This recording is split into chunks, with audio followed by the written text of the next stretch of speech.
Hi, I'm Mars from StrataGames, and today we are playing some more Esper CryoBlade. However, we are doing something a little different than usual, which is that I'm not playing Affinity. That's not entirely true. We are still playing Refurbished Familiar, but we're not playing Thought Cast, or Mere Enforcer. And the reason is because I want to try something different, but also I was thinking about it the other day, and I believe someone in chat also mentioned that had I considered a list that didn't have all the artifact lands, but also wasn't a Gates list, because I've played the Gates deck, I would like to play it again, but it wasn't necessarily my style. Gates generally just makes it so you go very, very late game, and I don't mind a late game deck, but it's just a little slower than I usually prefer. And my response was there needs to be a reason to be able to not be playing the artifact lands. And so I figured, let's give it a try. Let's try building a deck where we lean into the reasons to have non-artifact lands, and otherwise we're still playing an Esper CryoBlade deck. Now, the big reason is that you don't get hit by artifact removal. You don't just lose the game to a Masked Vandal, which has been coming up so often, or even a Dust to Dust, Cast into the Fire. Obviously, those don't always make you lose the game, but they set you back quite a bit, and certainly the second or third one can be the nail in the coffin. So, what reasons are there to play basics other than that? No Dimir Affinity today.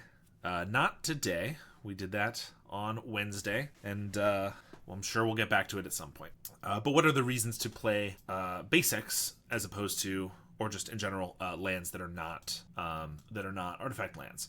In addition to not getting hated out, we get a few different cards. Lorien Revealed is a very powerful card, of course, that requires you to have islands in your deck. But this can allow us to play fewer lands in our deck, because we also have Lorien Revealed, and it can also help with our fixing a little bit, which is an issue that we sometimes have. So for that reason, we have a Contaminated Aquifer and an Idyllic Beachfront to be able to pull those out and allow us to fix a little bit. Another one is Snuff Out. Snuff Out, you have to have a swamp, so you can't play this in an all-artifact land deck. And it's really good removal, of course. And one of the issues that I've been running into is having not enough removal, or at least not enough fast removal against some of the combo decks, elves, things like that. And so I think, I think Snuff Out can be a nice way to get around that. But we have another one, which is Contaminated Landscape is a nice reason to play basics. Of course, it helps us fix as well, so ideally this version should be better off in terms of fixing our mana than the Affinity version.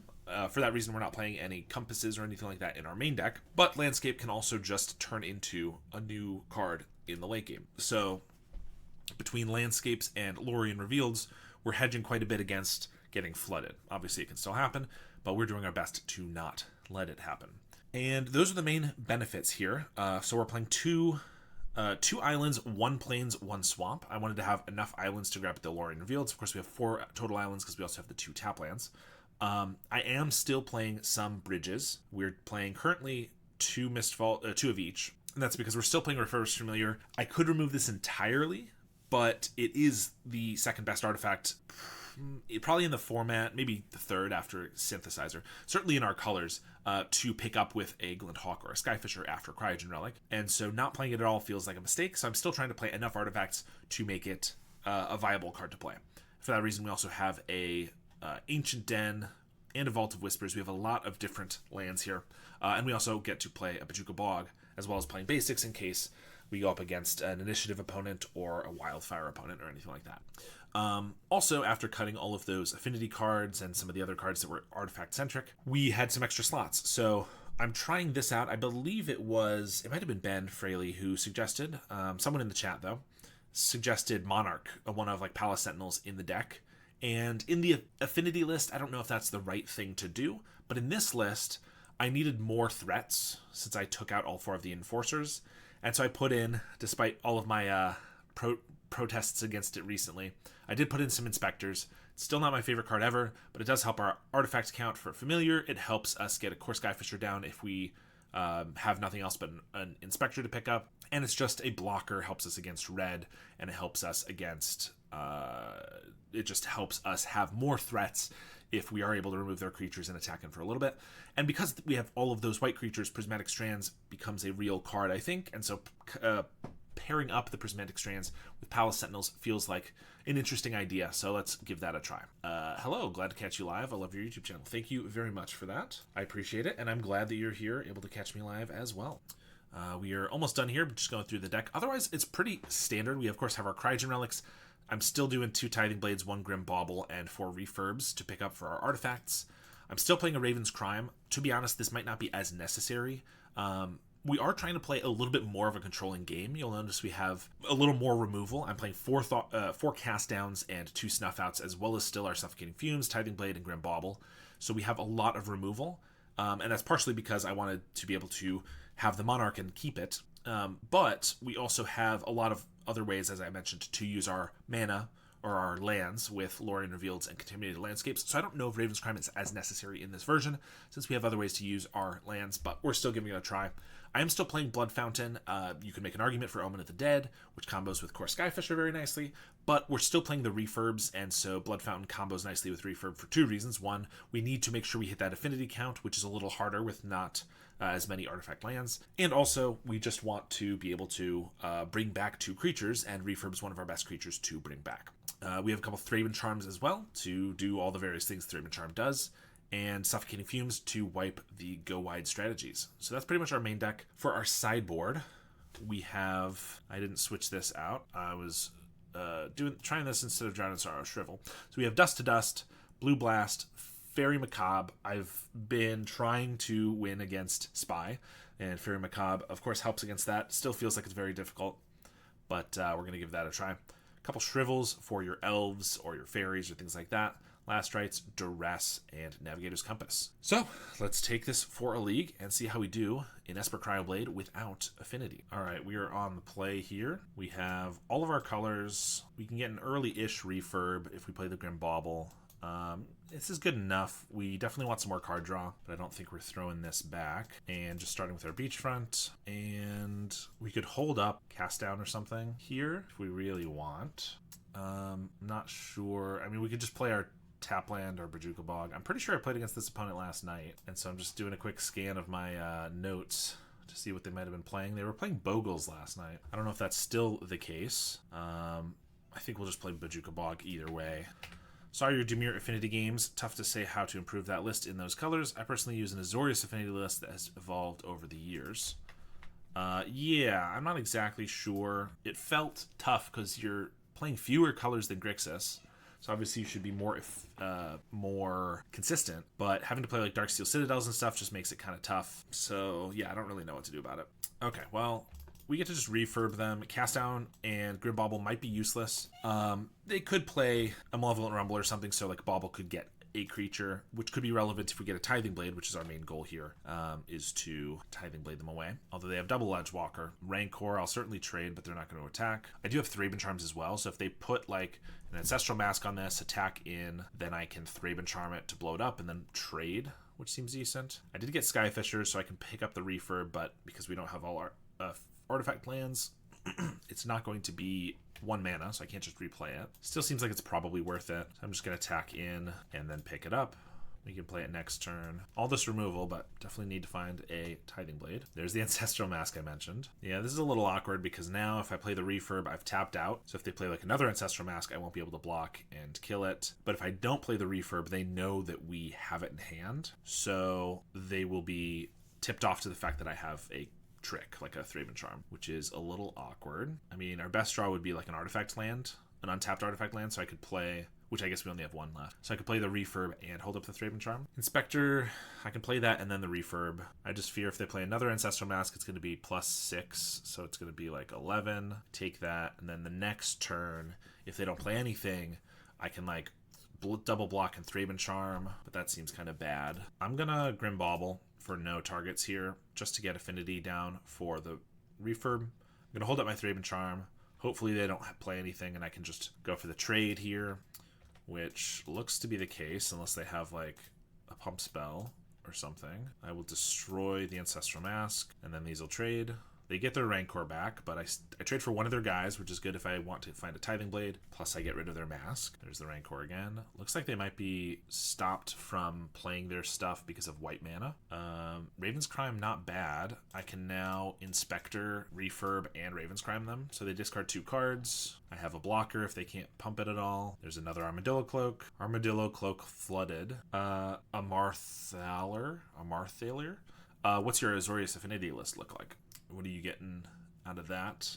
Obviously, you're missing on refurbs, which is a bummer, but you still get Thoughtcast, Mirror Enforcer. Are you doing like Skyfishers and stuff? And Glint Hawks for that kind of value with like Cryogen, or what else you got? They find a white Ethereal Armor. I would love a land, honestly, because then I can take their last card. Plus, I can hold up Thraben Charm to block here. They drew all 4 Armadillo Cloaks. Nice. I'm just not going to attack. I could attack with the Inspector, which makes the most sense. But if I attack with the Inspector, I mean, this is just like very minor mind games. But if I attack with the Inspector, it very specifically shows that I didn't attack with the Refurb, which shows that I might have this trick. Whereas if I attack with neither of them, then they might just think, oh, I just didn't attack, or I missed it, or whatever. I don't know. Those are my thoughts anyway. Thraben Charms in the main deck coming in handy. They do have a Gladecover Scout, but that's on the ground, so Rancor I can block. Tithing Blade would be great. Snuff Out, not so much. I could Clue Token, but I think I'd rather just Grim Bauble to double Surveil here. We're fine if they don't hit another. Well, that's pretty good. Okay, no auras that pump is good. Abundant Growth just draws a card, or maybe a Gladecover Scout to get around the Tithing Blade. No, they go for the Abundant Growth. No attacks. All right, Grim Bauble. We don't need to cast down. They do have a card in hand that they just drew, so do I want to keep this just to take their card in hand? Kind of, because if they drew like a 3-drop, like another Ancestral Mask, they wouldn't have been able to play it. Raven's Crime them. Utopia Sprawl. That's fine. We're going to hold back and crack a clue or hold up a cast down here. Let me take a look at this list you sent. Abundant Growth. There's Ethereal Armor. That's 7 damage. That's pretty bad. Well, we're taking 7. So I could crack a clue, but if I find Tithing Blade and I don't find another land, I actually can't kill this. So I think our goal should be cast down this, and then ideally we just top deck the Tithing Blade, and if we don't, then I don't think it matters. I can crack this, but now we can't play a Tithing Blade even if we get it. Swamp. We're gonna die, unfortunately. So this list: Ornithopter, Gingerbrute, Thraben Inspector, Wingcrafter, Hacker, Luxnight Breacher, Gear Seeker Serpent, Mirror Enforcer. Not a top tier list by any means. Used to be good when all the glitters was legal. Haven't tried Cryogen in it yet. Yeah, I mean, Cryogen would definitely force you to shift the deck a little bit. I mean, Cryogen just by itself is probably good enough, but you'd probably want to play Glint Hawks and Skyfishers, so then you're shifting the deck's focus a little bit, but it could be decent. To be honest, the biggest issue I'm seeing with this deck, let me pull it up real quick, is that you're still using tappedout.net in 2025, and that's that's crazy.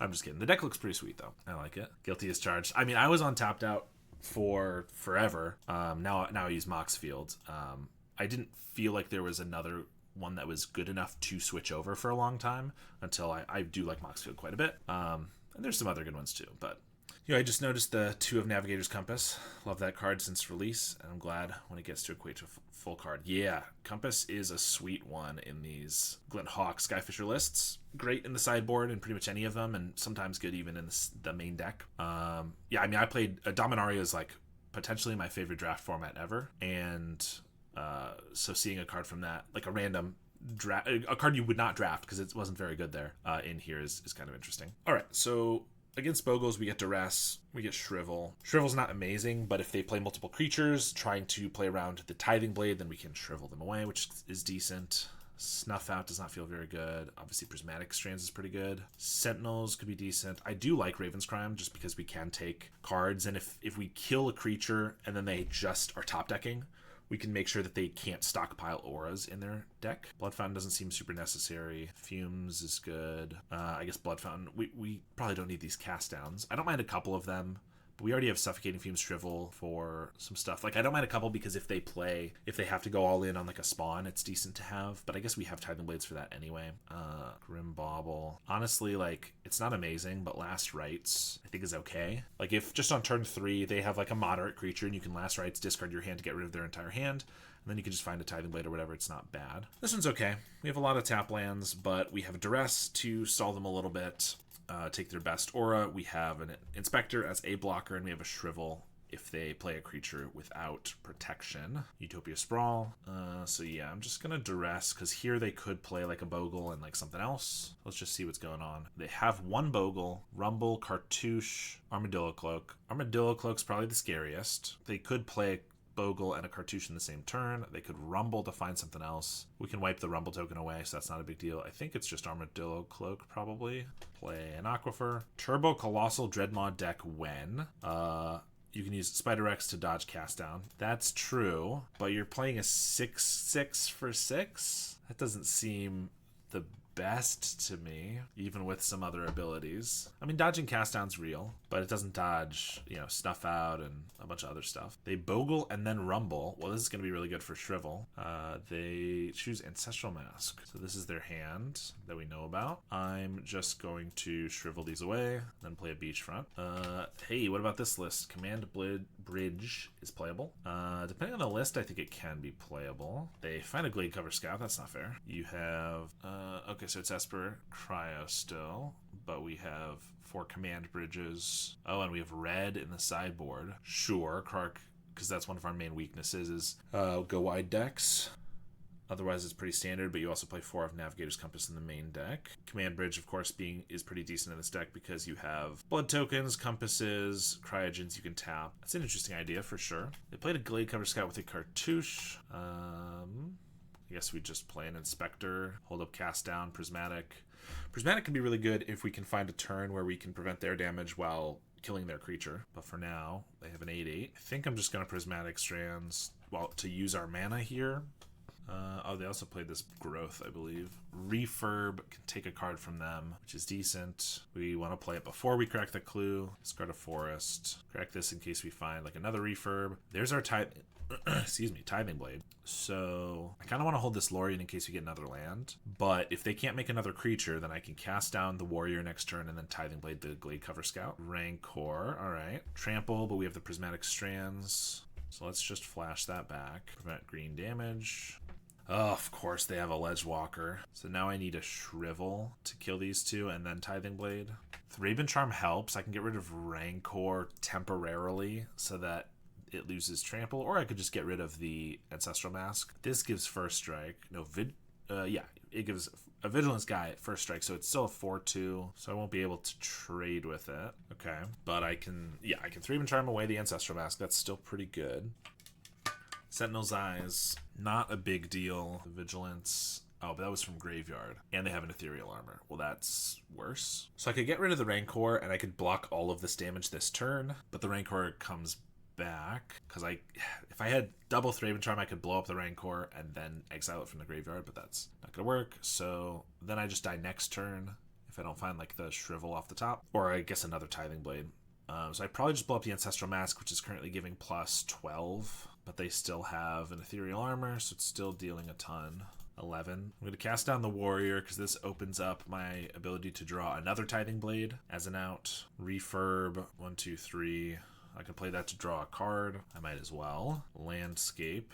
That does not do too much. So I probably want to play the Tithing Blade because that opens up any Glinthawk or Skyfisher to be an out. However, technically holding it makes it so that Shrivel could still be an out, whereas if I play it, it's not. But that's 1 card versus 8. So we're going to definitely play it. Hello, what's happening here? We are playing some more Esper CryoBlade, but we are doing it without the Affinity payoffs.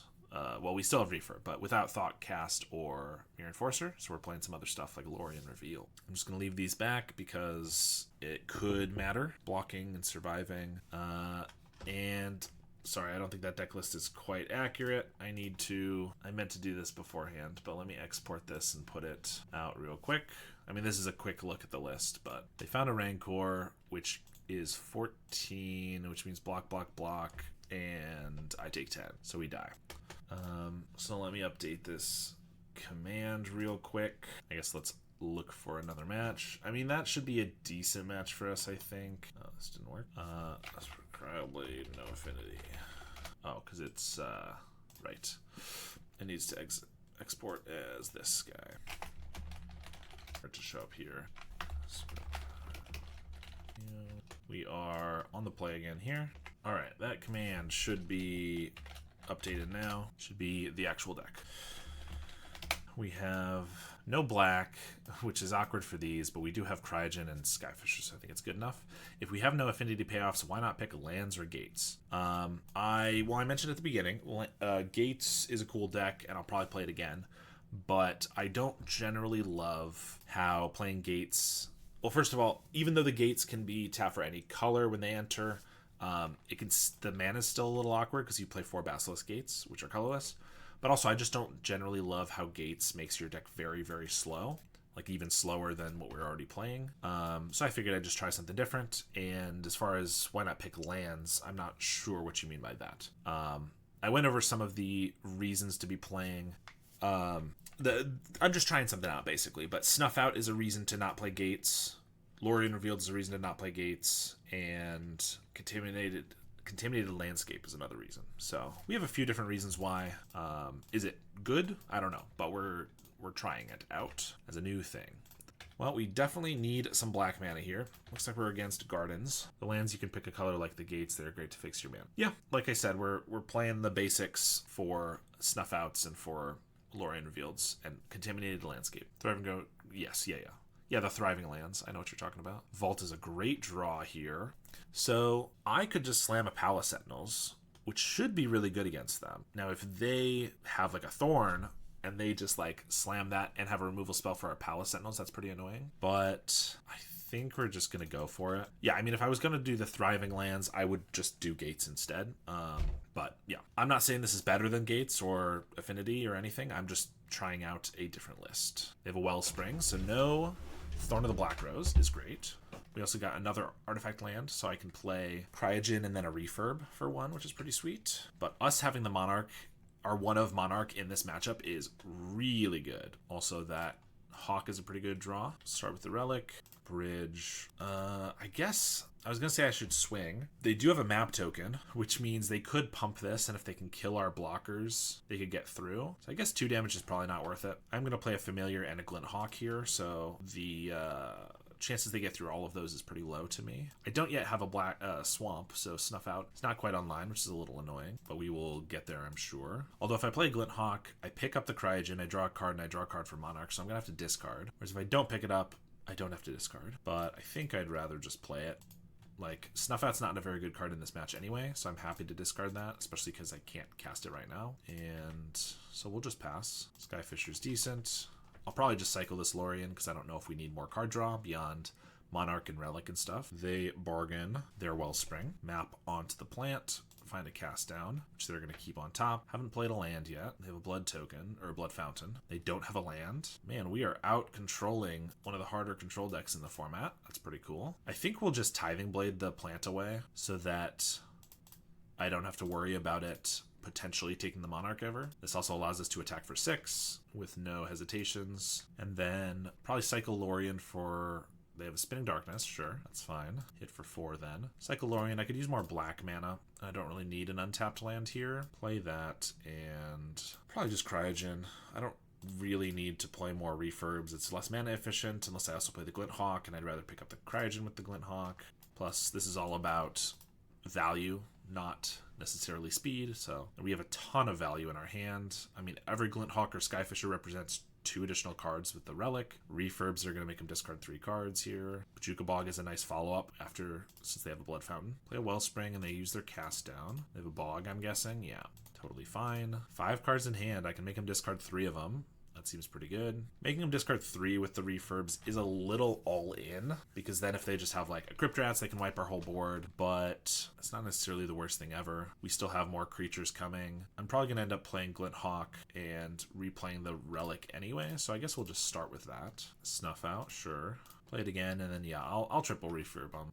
They discard another cast down and a Pact Altair. Okay. I guess I should have noticed the Vault of Whispers, so it's Pact Doll Gardens. And a Sticky Tongue Sentinel. Interesting. And now I get to Bojuka Bog, wipe all those away. And, I mean, I think we're in an incredible spot here.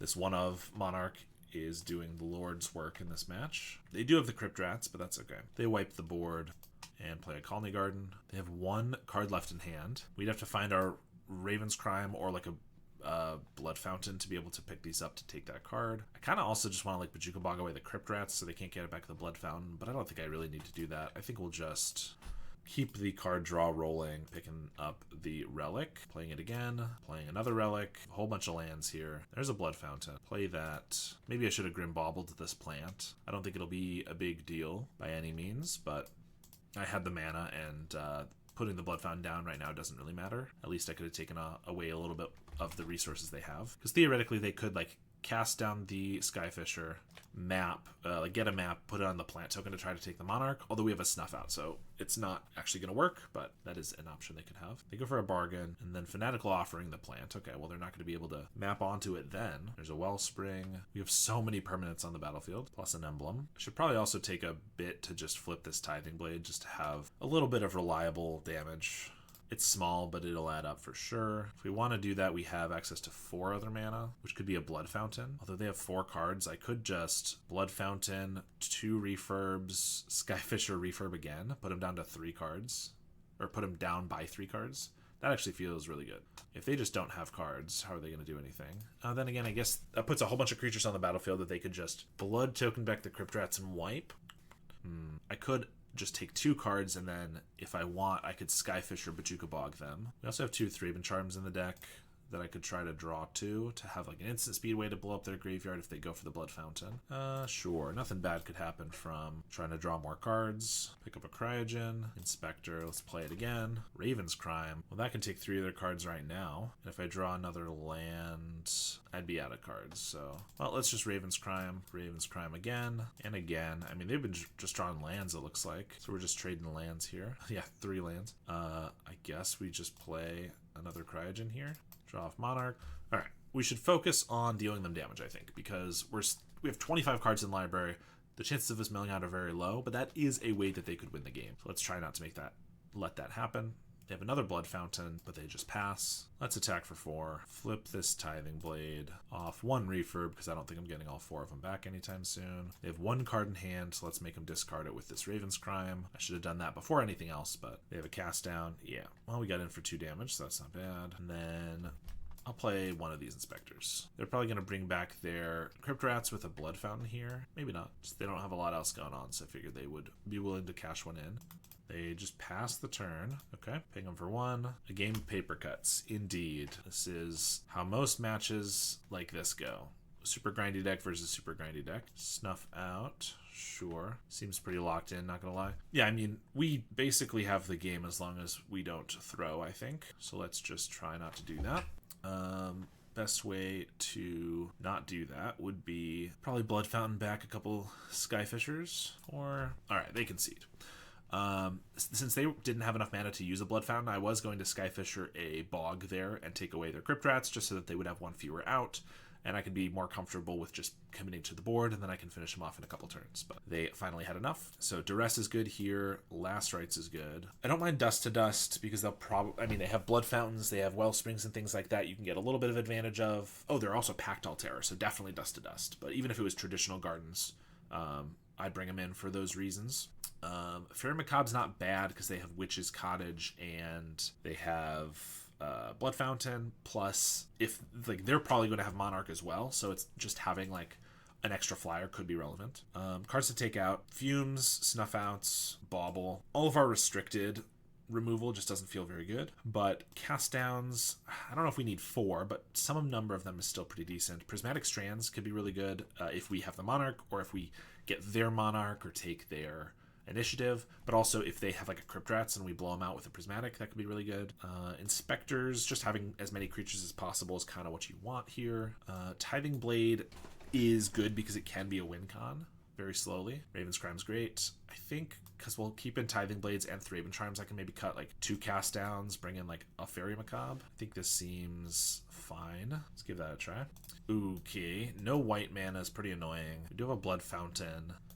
I generally keep this type of hand. Well, I keep a hand if I could play these guys, because it's like, oh, I just need a Cryogen and I go off. That's still pretty true, but I need a Cryogen and a white mana. If we get to a slow start, it's kind of bad, but I can also probably pitch this cast down to the Blood token pretty early. We'll give this one a try. We just have so much value. We do need to find a couple cards, though, so I don't generally love keeping this type of hand, but if the bridge was a thriving land, do you want to go down that route of, oh, if this card was this card, then this would be way better? Because I don't think that's generally very productive. Because I could just be not playing this island. This could be a white land, or, you know, then it'd be great. This core Skyfisher could just be an impulse, and that'd be pretty cool right now. Pachuca Bog. Okay, we're hitting some lands. I could just Tithing Blade. It gives us something to pick up later with these Glint Hawks if we find that. It uses our mana. But the chances are they probably stack their own plant token to card draw at some point, and then the Tithing Blade could just eat a real creature. I think maybe I'll just play a Blood Fountain, and I will discard pretty liberally here. I know, but these spots are where I think those lands could shine. For sure. I definitely think that there are pros and cons to them. And one of the pros is, yeah, you have one of them in your hand and it's decent. But it could be like, say it was one of the gates. It would be, what if it was a blue gate? Well, then I have my white mana, but then I don't have my black mana. So then if I put it on white and I didn't draw this bog, like, I might not actually be in much of a better spot. I can play my creatures, but I can't actually play my artifacts. So, like, yeah, if it was a black-white land, that'd be perfect. And there's our white mana. So I don't know if I really just want to throw out a Skyfisher here, because then it just dies for very little value. So I think I'm just going to play a Vault and pass. The reason I'm playing the Vault and not the Ancient Den is that they probably brought in Troublemaker Oofs, because I do have relevant artifacts, and so I don't want my only white land to be destroyed before I can use it. But I just don't see any reason to Tithing Blade here. I don't see any reason to run out of Skyfisher and like get an extra blood token. As soon as I have a Cryogen, it's just going to be a lot better to have these cards in hand. So that's what we're doing. But you can choose, and I think that's important. I really want to try to see a better Gates list. The one you played a while ago seemed to have too many Inspectors. Yeah, I mean, that list definitely, I think, could use a couple cards different, but I think overall it's decent. And yeah, you get to choose, but I'm just saying it doesn't necessarily, like, I think some people are like, oh, your mana's perfect if you have those. And it's like, well, you get to choose, but you still have to make a decision, which is not always perfect. They're playing Refurbs. I guess that makes sense because they're on the Pactol version. We just didn't see them before. I guess just a Glint Hawk. Kind of don't want to get rid of Bajuka Bog because it could be pretty good against this Blood Fountain. I can't get rid of my white land. And this could be a reason that if I had played the Ancient Den, then I could discard the Vault and not care about it. But I generally think it's safer in your hand. I think I can get rid of one Glint Hawk here, play a Colony Garden, and pass. I mean, we definitely need a Cryogen or something to get some value at some point. Dust to Dust is decent. We'll play this now, because I don't think I care to pick up this Blood Fountain that much. I think I'll just, like, we're not getting a ton of value off of this either, but it is still a creature, and it lets us get this down, which blocks here. Probably just dies, but that's it. There's a Wellspring. Feels like a Troublemaker Oof is coming. Maybe it's just like a Reckoner's Bargain or something. When she hits the fan, all lists need a little luck.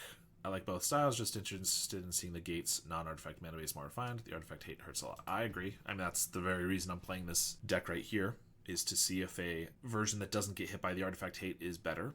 This Tithing Blade does not seem very good. If we get another white land, I can Dust to Dust both Refurbs or 2 lands or something. We did keep a hand that needed to draw like a relevant artifact, and we've not drawn that. They have a million cards in hand, so we're not in a great spot. I'm just going to Bajuka Bog away their Pactol they just discarded, and Spinning Darkness in response. Gotcha. Okay, that's fine. Now I'll just pass, and I can Blood Fountain our creatures in our graveyard back. Still need a Cryogen pretty badly, as always. We're going to take 4 here. I could have just like run out the Fairy Macabre. I don't think that's super necessary. Plus, it can still be really good later for this Blood Fountain. Also, I'm counting on their artifact, or their graveyard hate to all be Bajuka Bog or, yeah, that's pretty bad, Bajuka Bog or Nile Spellbomb, like sorcery speed stuff that I could respond to if they tried to do it. But they take the initiative here. I can play out 2 of these creatures by bouncing the Ancient Den. They have 7 cards in hand, though, so the chances they have some removal are pretty high. There's a Snuff Out right there. Probably wise to keep, since they have the initiative now. I also got the Goldmire Bridge, so I want to play this so I have Dust to Dust next turn, but that means I can only run out 1 of these. I guess that's probably fine. Alright, I'm going to Skyfisher back the Bog, since it's the most value. I'm going to play a Fairy Macabre to have another attacker. We know they have a Snuff Out, but theoretically, somehow, if that's their only removal spell, then next turn I could, they kill the Skyfisher, I can exile both Refurbs, and then I could get in. Maybe I draw a Cast Down too, so I kill the Hunter. Oh, and they're buffing the plant token, so that's annoying. They just cast down. They have the Snuff Out. I think we're just dead here. They kill everything. They attack in for 12 here, plus they have the trap next turn, so yeah, we're super dead. We kept a hand that needed to draw something, and we didn't draw it, so I'm not surprised we lost that one. It could just be bad luck, or it could be maybe I should have mulliganed that hand, which I think is probably the case. Is there anything I want to change here? I haven't seen any Tithing Blades from them, I don't think, so I don't know if we actually need the Inspectors. Like, more creatures is always good against the removal, but it actually might just make sense to, like, do a couple Fairy Macabres over them. I guess it's less value, but it's more utility. Maybe we'll just keep it like this. I don't know. Hey, Big Mech. It's going all right. We're testing out this Affinity-less Esper CryoBlade deck. Played your Esper list yesterday. Solid 2-1-1. Nice. Glad that it went pretty decently. Was the draw just you went to time against a slow deck, or you both were in a grindy deck or something? If they have a bunch of like artifact lands, maybe we get him here, but this hand does not look very good. We just, everything's relying on something else. Draw versus Dredge, it was 1-1-1. Okay. Yeah, Dredge could be a tough one for sure. This hand does not look very good either. We have removal that doesn't really matter. This Dust to Dust is not like a win the game Dust to Dust you on turn 3. It's supposed to be like a utility Dust to Dust later. So then I'm just having 2 Skyfishers that don't do anything. I can definitely do better on a 5. This is a better 5, for example. Get rid of 1 Cryogen and probably just the landscape. Keep all of the artifact lands. He had 3 Knot of the Bone in graveyard with 15 creatures. Was attacking for 14 every turn in the end, but not enough. No charms, sadly. Yeah. You didn't draw a charm, or you didn't have any, like in the deck, or you just didn't draw them. That is unfortunate either way. I don't know why I didn't play this blue bridge, because then if we drew an untapped land, as we did, I could have played the Cryogen Relic. That would have been probably better, but then again, I guess next turn I wouldn't also be able to play a refurb, so maybe I like this better, actually. Did not draw them in this game, yeah. Had negate that saved me from dying. Nice. Idyllic Beachfront. Okay, so we can play... We have 2 artifact lands, so I can play a Cryogen and then refurb here. Yeah, this... It's so tough. Nobody likes to mulligan, and it sucks to go down, but this 5-card hand is way better than either of the other card hands we saw. Way more stuff happening quickly, which is great. Now, the tough part is when you have like a mediocre 7, and then you go down and you get a terrible 6, a terrible 5, a terrible 4, and then it's like, well, I could have had an okay 7. That's when it's really tough to mulligan. Swapped Raven's Crime for another Bauble. Got to say they were super good every game. Yeah, I mean, I think Bauble is very good. I have to try 2x. I definitely could up it. I've seen it's one of those things that I've seen a good number of people saying Bauble's super underrated, you should be playing 2, and I've seen a bunch of people saying Bauble is absolutely terrible, you should not be playing any. I don't agree with that. Almost every time I draw one, I'm happy with it. But there are games where I draw it and I'm not happy with it, against Terror if they don't have a Delver, and against a lot of decks like that where it just doesn't really matter. Or there are even decks where it's decent, like Gruul Monsters. Like, it's great against an Arbor Elf on turn 1, but then on turn 2 or 3, it's just like, it loses value so exponentially. Probably just play another Relic here, and then I can decide between Duress and Refurb. Or I don't have to decide between them. Nice. Let's Duress first. Knowing when to mulligan is 70% of skill. Yeah, I mean, I often say that I think mulliganing is one of the hardest parts about the game. Packdoll, Avenging Hunter, but they don't have any green, and Refurb. So I just take the Offering because I don't care about the life, and then we'll play a refurb. They have to discard another one. Yeah, I think the hardest part about the game is mulliganing and sideboarding. All the stuff around the actual playing, like obviously playing the game is hard too, but those other things around it, the beginning and middle, are really tough. So playing versus Demure Terror, killing Snackers to push damage, very nice. Yeah, that's not bad. It's not, I would say that's not necessarily the best thing ever, but like it's not a bad thing if that's what you got. A lot harder to learn mulligans and sideboarding for sure. Yeah, indeed. All right, so I don't want to trade creatures because then it makes their Avenging Hunter better. So I'd probably just leave them both back. Then if they play an Avenging Hunter, I can probably get in, although they could like cast down and then do it. I don't think I'm gonna keep this land though. Like, I'm gonna play the land, that is. Do I want to crack a Relic? Relics are so good if we end up fighting over the initiative to like keep their guy tapped, but I kind of feel like I want to draw something here, so I think we're going to crack one of them. Inspector's not bad, especially against the Hunter. I'm going to play the Bridge. Food for Raven's Crime? No. I absolutely will keep cards for Raven's Crime sometimes, but when we have only 4 lands on the battlefield and we're trying to draw in, it's much more likely we draw a Glint Hawk or Skyfisher, of which we have 8 of. Then we want to bounce the relic, replay it. Like, now is not the time to hold for Raven's Crime. There's a Sticky Tongue Sentinel, bouncing the refurb. Hey, they're not allowed to do that, only we are. It draws them a card, but we don't have to discard, which is nice. That's another reason that I didn't want to do it, is obviously it would prevent them from drawing a card, but I'd really rather just have my lands on the battlefield. We do already have 2 blue, 3 white, so here I will get a black just in case we get a Raven's Crime for later, but otherwise it is important to play, oh, I know I have a Raven's Crime in my deck, so I should play this way, but it's also not it's important to not get too hung up on that and only ever focus on it. Oh, this guy's got reach. That's really annoying for this hunter. I guess I'm going to crack a clue. Well, I'll play an Aquifer and I can cycle this landscape. It might be a little too gutsy if they want to slam a hunter here, because if I have 1 removal spell, I can get in, but then I also don't, I have a way to kill the hunter, so that's tough. The flood is real. Yeah, I mean, we're getting a little flooded, but that's why that's one of the benefits of playing this mana base, is I have a landscape for cycling. If we draw more lands after this, then yes, I'll be pretty annoyed about the flood, but right now I'm fine. They could also have like a Defile, although with Vaults of Whispers, we haven't seen a Defile. They probably aren't playing it. Let's cycle this. Cast Down's good. Sentinel, very nice. 3/3 reach is respectable. Definitely is. Okay.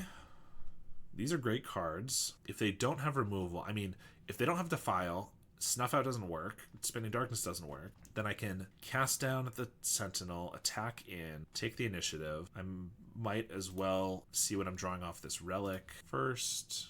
Ancient Den. Let's replay it. Now we're getting a little flooded. Especially because we're going to pull out a land with this. This is when we start sandbagging lands for Raven's Crime. Yeah, I mean, we just got to fight over it. Let's leave up a blue. In fact, if I'm leaving up blue for the Cryogen, I might as well just play this Ancient Den, cast down the Sentinel here, attack with the 2 refurbs. They also have a Blood Fountain to get these guys back, so like they can put up their defenses pretty well. We do take the initiative, and I can crack it. Like, once they attack in, I could crack the relic on this if I really want. Did you see the Acid Rain deck with Sentinel? That deck seems fun. I don't think I did. Wanvali Acid Moss or Acid Rain? What's Acid? Is it like a Ponza deck or something? I could double block, but they still trample for 1, and I don't even kill this, so I don't think that makes any sense. Simic Land Destruction. Gotcha. Oh, it's like Reality Acid. Is that? I gotcha. Undercity ventures onto the plant. So now the question is, are they going to have removal for like our flyers or more blockers? Reality Acid. Yeah, no worries. Blood token for the Sticky Song and the refurb. Yep, 2 mana for the refurb. I don't really care about this, so I'd rather just keep the untapped land, I think. Okay, so, and they Bajuka Bog, that's fine. So it could now have a Spinning Darkness or a Snuff Out for the Glinthawk, in which case we can't get in. Even if we get in, we're going to want to keep this hunter tapped, so it's very unfortunate. It's pretty unfortunate if we draw like a Skyfisher here, but I think we're in a desperate enough position we want to crack this. Lorien's not bad. Dust to Dust is not bad either. That gets rid of the refurb, and I guess just a land. Hamper their mana. 1, 2, 3, so I can still play the Lorien. So I might as well do that first, I guess. 1, 2, 3. Make sure we have double white. We'll make sure we actually tap properly, though. Tithing Blade could be pretty decent. But I really need to take out this refurb in case they have a Snuff Out. So let's do this. And I could just attack the refurb then, because they can't have any removal that kills it. And then I have 2 blockers for the plant. I think that seems better.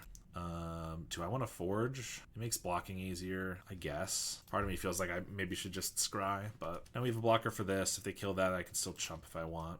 It's amazing, the Simic Ponza deck. It seems interesting. I have been wanting to make Reality Acid work for a while. With Cryogen, I was thinking about trying, I mean, I haven't gotten around to making the list, but some sort of Azorius Reality Acid deck that's existed before, but now with Cryogen feels like it could be pretty good. I was talking about drawing Lorien. Oh, yeah. No, for sure. That was a very good draw. That's another reason it's nice to have these basics and stuff. They do Snuff Out the plant, and they cast down. Okay, so they're going to take the initiative again. I'm going to get trapped, be at 8. Abjure is also a fun card. I'm not the biggest fan of Abjure, but if I was playing Reality Acid and Cryogen, yes, definitely one we get to play, which seems sweet. Too bad because I love my Mirror Enforcers. Yeah, me too. I still think that version might be better than this, but we're trying something out. If they can't remove this, oh, they have Sticky Tongue, we know. They had bought it back before, unless they discarded it. No, yeah, there's the Sticky Tongue. So now we have to have removal, triple removal, I guess. It seems unlikely. They return a Witch's Cottage, okay? Play that, put another Sticky Tongue on top. Yeah, well, things are kind of rough here. Cast down's good. I can cast this down, trap them, then I can Tithing Blade, but I might as well play this. see what I draw. Landscape. Cast this down. I trap. They go to 5. Tithing Blade. But we're like, we take 5 from the Hunter. Packdoll. I have another Sticky Tongue. So I could just cast down this and Tithing Blade. Yup. It does feel bad to do that. So I might just need to like cast down this Tithing Blade here, but then they keep the initiative, and that feels kind of bad too. Plus they're going to play another Sticky Tongue, which means that they're going to be able to have 2 blockers, so that I'm not going to get the initiative, which means I probably would just lose. I think I need to cast this down, unfortunately. Not my favorite thing to do. We have an Inspector. I didn't play a land, but I think I'll just keep that in hand. I don't have enough toughness to block the Hunter, so I just take it, I think. With Sticky Tongue, they get initiative back in the other turn. Yeah, I mean, they could just bounce the Hunter. That is also rough. I mean, I think this was the better play because if they, like, play Sticky Tongue or whatever, if I just find a removal spell and a way to deal 1 damage, which I don't know how I'm dealing 1 extra damage, but, you know, if I could just remove their creatures or something, like they're at 5, yeah, we're at 3, but we both have the ability to maybe hit in for lethal next turn. I don't know. They bounce the Witch's Cottage, so let them play the Packdoll Terror, and then also put another creature on top. There it goes again. There it is. Yeah, I mean, like, triple removal would be great here. Bajuka Bog is way too late. Let's crack the clue. Skyfisher can Tithing Blade them. Boom, boom. So I have 2 mana left. Yeah, I guess I just do that. They lose the Hunter. I think that makes sense. I guess we just die to 2 artifacts entering, but I don't have much else. Also, they have a throne that's probably going to find like a Packdoll or something. Well, I don't think we have anything better to do. We'll just do this, and ideally, we don't die. But this finds a Hunter or a Refurb, which could put us to 1. They go for the Hunter. They just have the second Packdoll. All right, we die, unfortunately. Pretty close, but honestly, the Sticky Tongues were brutal against us. Really hard for us to take the initiative. I think we sided out some cast downs and stuff to bring in other things, but knowing that there were that many reachers and stuff, maybe we should have kept them in. Maybe we should try this Packdoll sticker list. It looks strong. Yeah, I have done a Packdoll Gardens list before, and it was very good. I haven't done it with the Sticky Tongue, but they do seem kind of cool. It seems light on artifacts. Yeah, they probably play 4 Vaults, 4 Refurb, a couple Blood Fountains, Fanaticals, but they did not seem to hit the artifacts as much as they would want. This one's pretty decent. I'm going to go for the Relic on 2 into Glinthawk. We are against something green.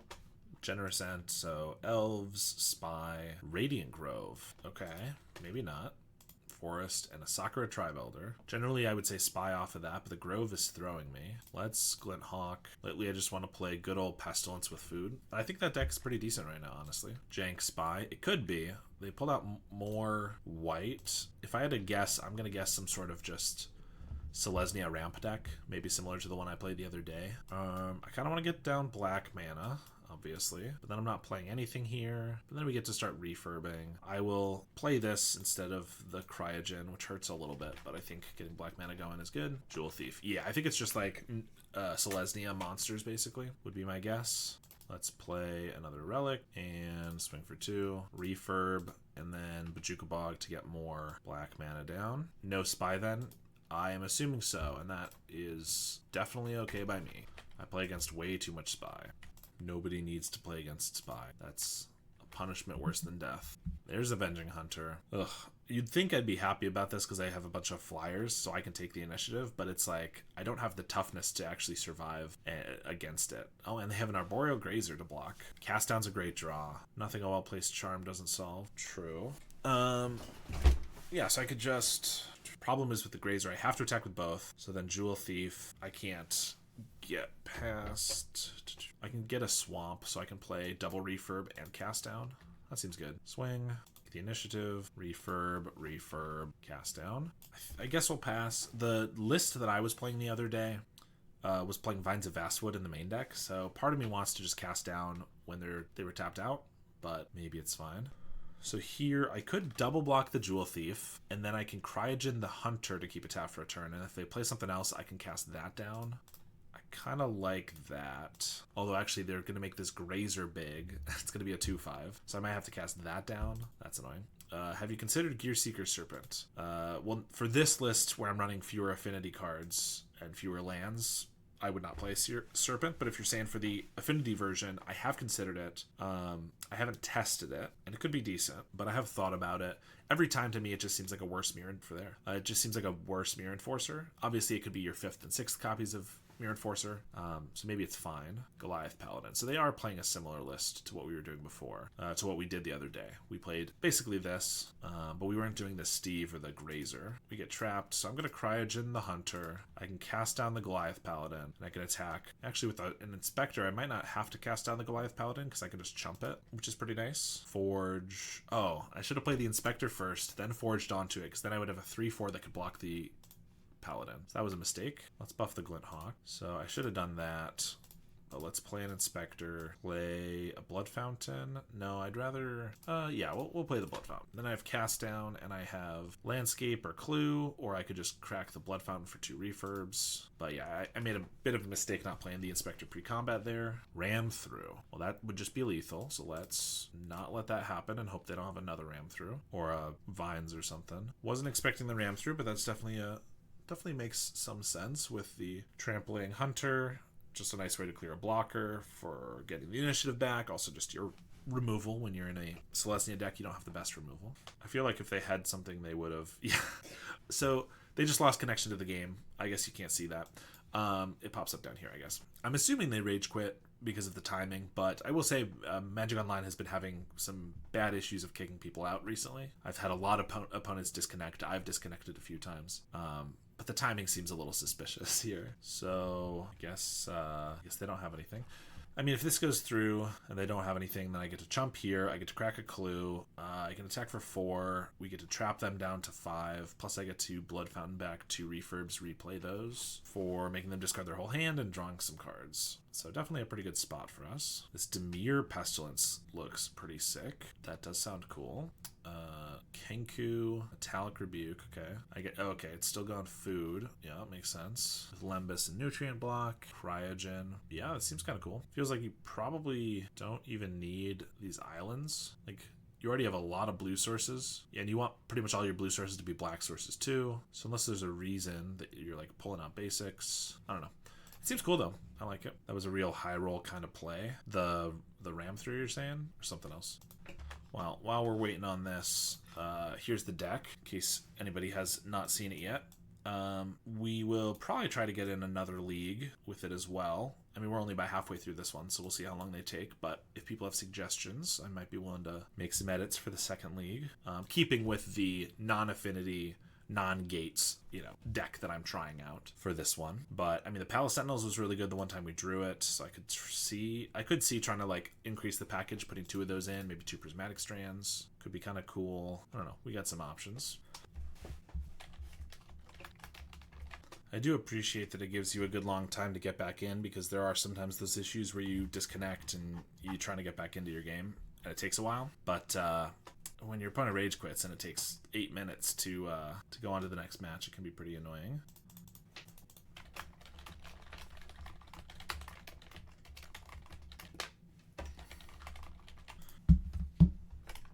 Any second now we'll be able to keep playing Magic. This is the only time that I wish I was double queuing, is when I have to wait 8 minutes for a DC or for a high tide opponent. Other than that, no desire. But alright, we win the match. Look at that. Look how good we are. Okay, because we have time, what if this list ran a single Archaeomancer, an Ephemerate, and a Chittering Rats? Our list, you're saying? I think that could be... Well, if you're running one of each of them, just the chances you actually make that work are really low. For the locks. Yeah, no, I gotcha. This hand is good enough. Well, I will say that okay, real quick. I could just play Bridge here. Probably makes the most sense. Or I could play a Swamp, then I get to cycle a Lorien, then I get to play Cryogen on turn 2. Then I'm not Glint Hawking until later, but if they have any creatures, I can Tithing Blade at some point. Or I get to just Cryogen and Glint Hawk on turn 3. That's probably just better. A single copy seems like you're almost never going to actually get it to happen. But we are a deck that could probably run some Ephemerates anyway. Ephemerate's not bad with a lot of what we have. Ephemerate's pretty good with Refurb. It's not bad with Glint Hawk and Skyfisher, obviously. It's not great with Raven Inspector. Archaeomancer could be good. We run some Lorians. We run a good amount of utility. I kind of want to cycle this, but I also kind of want to get really greedy and just keep them both because we draw a lot of cards with the relics. I think we'll keep them for now. Relic and Glinthawk. I will also, so that's part of the idea, but I think that Archaeomancer could be decent. Ephemera could be decent. Chittering Rats I'm not a big fan of. And we don't need a Chittering Rats to do the Rat Lock. I understand that it more definitively wins you the game than a refurb in that lock because they are drawing new cards with the refurb, which means if they find an instant removal spell, they can get out of it. But like, I think refurb is probably fine. So could we fit an Archaeomancer and Ephemerate package in here?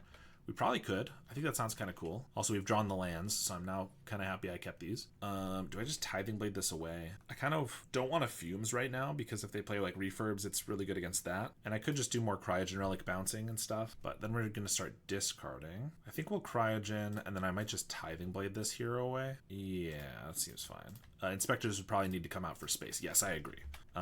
If we're adding Archaeomancer as like another win con anyway, I think it's fine to take out the Inspectors. That gives us 4 slots. So if we want to take 4 of those out and put in like 2 Ephemerate, 2 Archaeomancer, I don't think that's bad. I think that's reasonable. I guess this is awkward because I don't want to get rid of Thraben or Glinthawk. Fumes is not the best in this match, but it could be decent if they play another refurb. I guess we're going to get rid of the Ancient Den, just play greedy.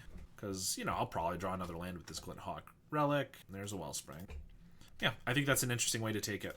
And I think maybe we will just try to slot in a couple of those, see if that works out. Good suggestion. Spectre. Let's just go for a Glinthawk on our Relic. Try to find our next land, so I don't have to use one of these Lorians. But I will if I have to. Well, now that we have 3, I can probably afford to. What do they have for 1 blue mana? Oh, Metallic Rebuke. Gotcha. Sure. Not bad. We'll definitely cycle one of these then for blue. And I'll just pass since I have this Fumes for the refurb. Enforcer. They didn't have that last turn, or at least they didn't want to play it last turn. So probably not a wave of Enforcers coming. Equip the Black Mage's Rod. They pass. Raven's Crime. Could be pretty good once we hit a couple more lands. I could Novice Inspector and then Thraben Charm the Mirror Enforcer. I probably want to hit my land drops though, so I'm going to try to do that by just casting a Lorien. I guess they could have another Metallic Rebuke. Yeah, looks like they do. I guess they got me then. They tap the Enforcer, which I guess doesn't matter because we don't have any ground creatures, but they could have just tapped the Black Mage's Rod. Now they're drawn with the bargain. Double Rebuke has definitely been annoying. Next turn, I mean, if they tap out, we can Thraben Charm.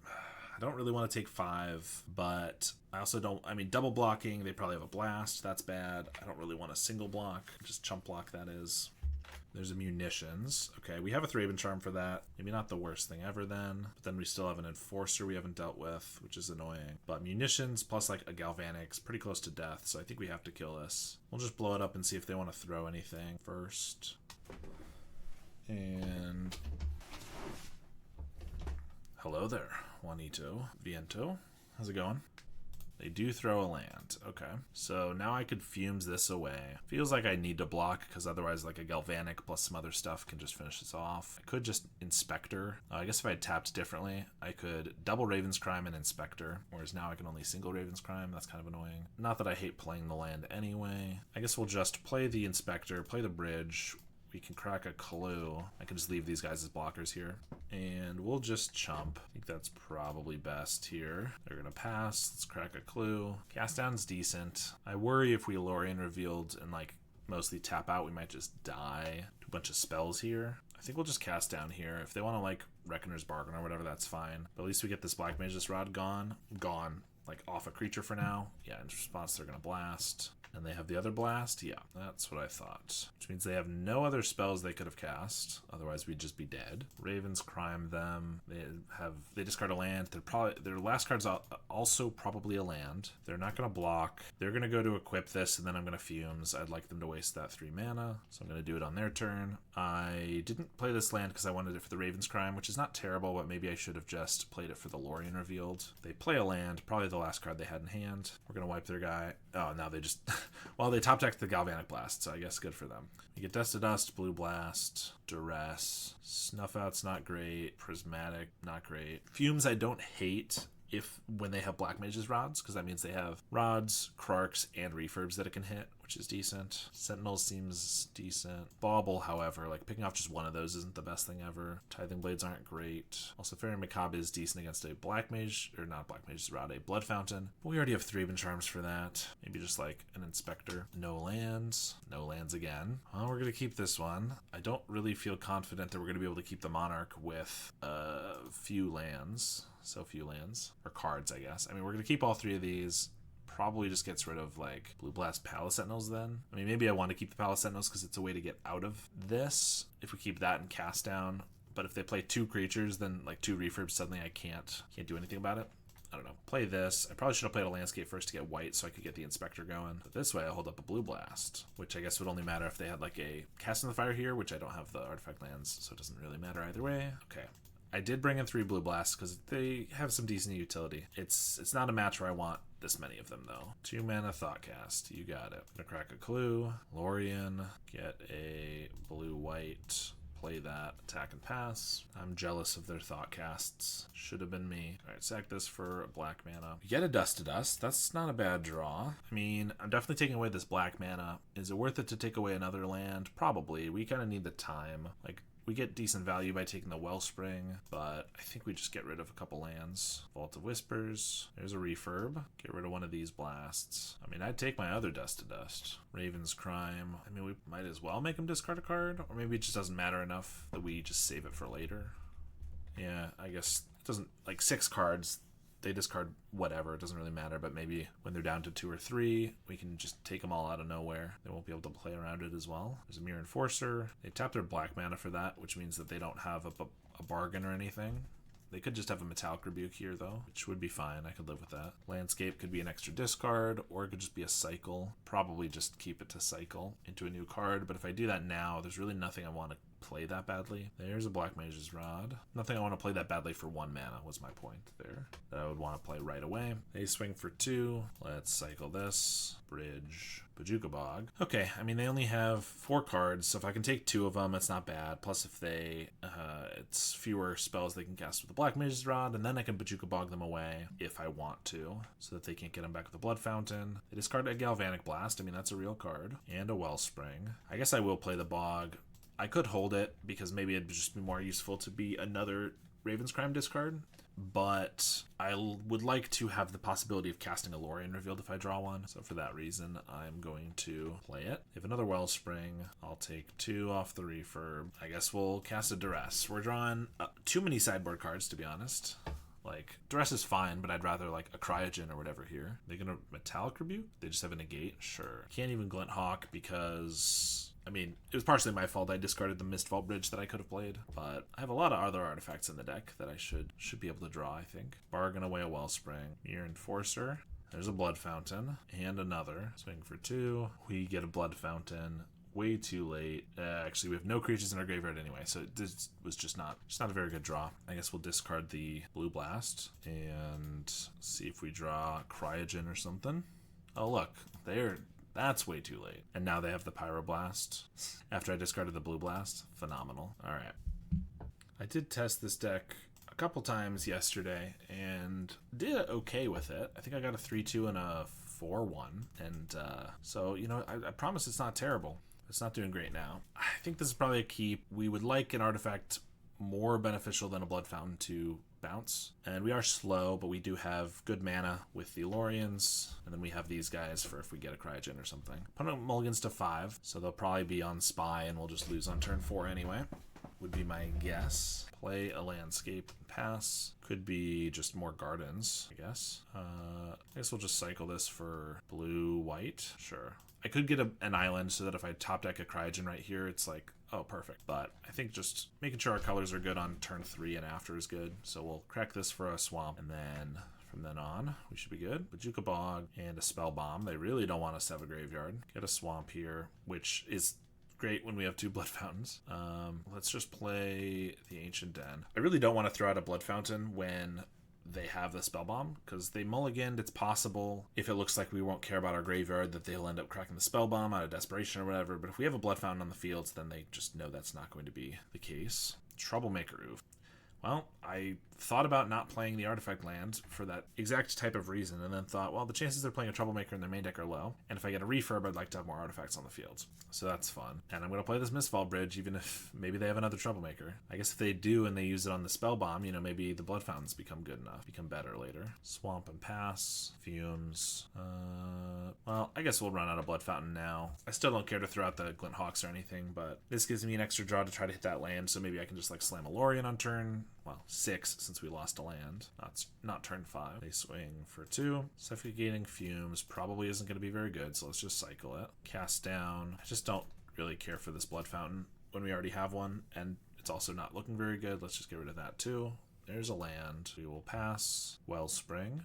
Swing for 2. I think we're just going to keep taking it. I'd rather not have to cast this down. There's a Snuff Out. I will hard cast a Lorien. There we go. I can bauble it away. Better than using one of our hard removal spells on it when they probably have like initiative creatures and stuff. They'll Insight it. There's a Thorn of the Black Rose. So now we're going to start deploying some creatures to try to take the Monarch. Tithing Blade is decent. Lets me kill their guy while picking up something that's more effective than a Grim Bauble. Although I probably will also Glint Hawk and just pick up their Bauble. They just defile it right away before I even returned anything. Tithing Blade, play a Glint Hawk. They're going to snuff it out before I can even do anything.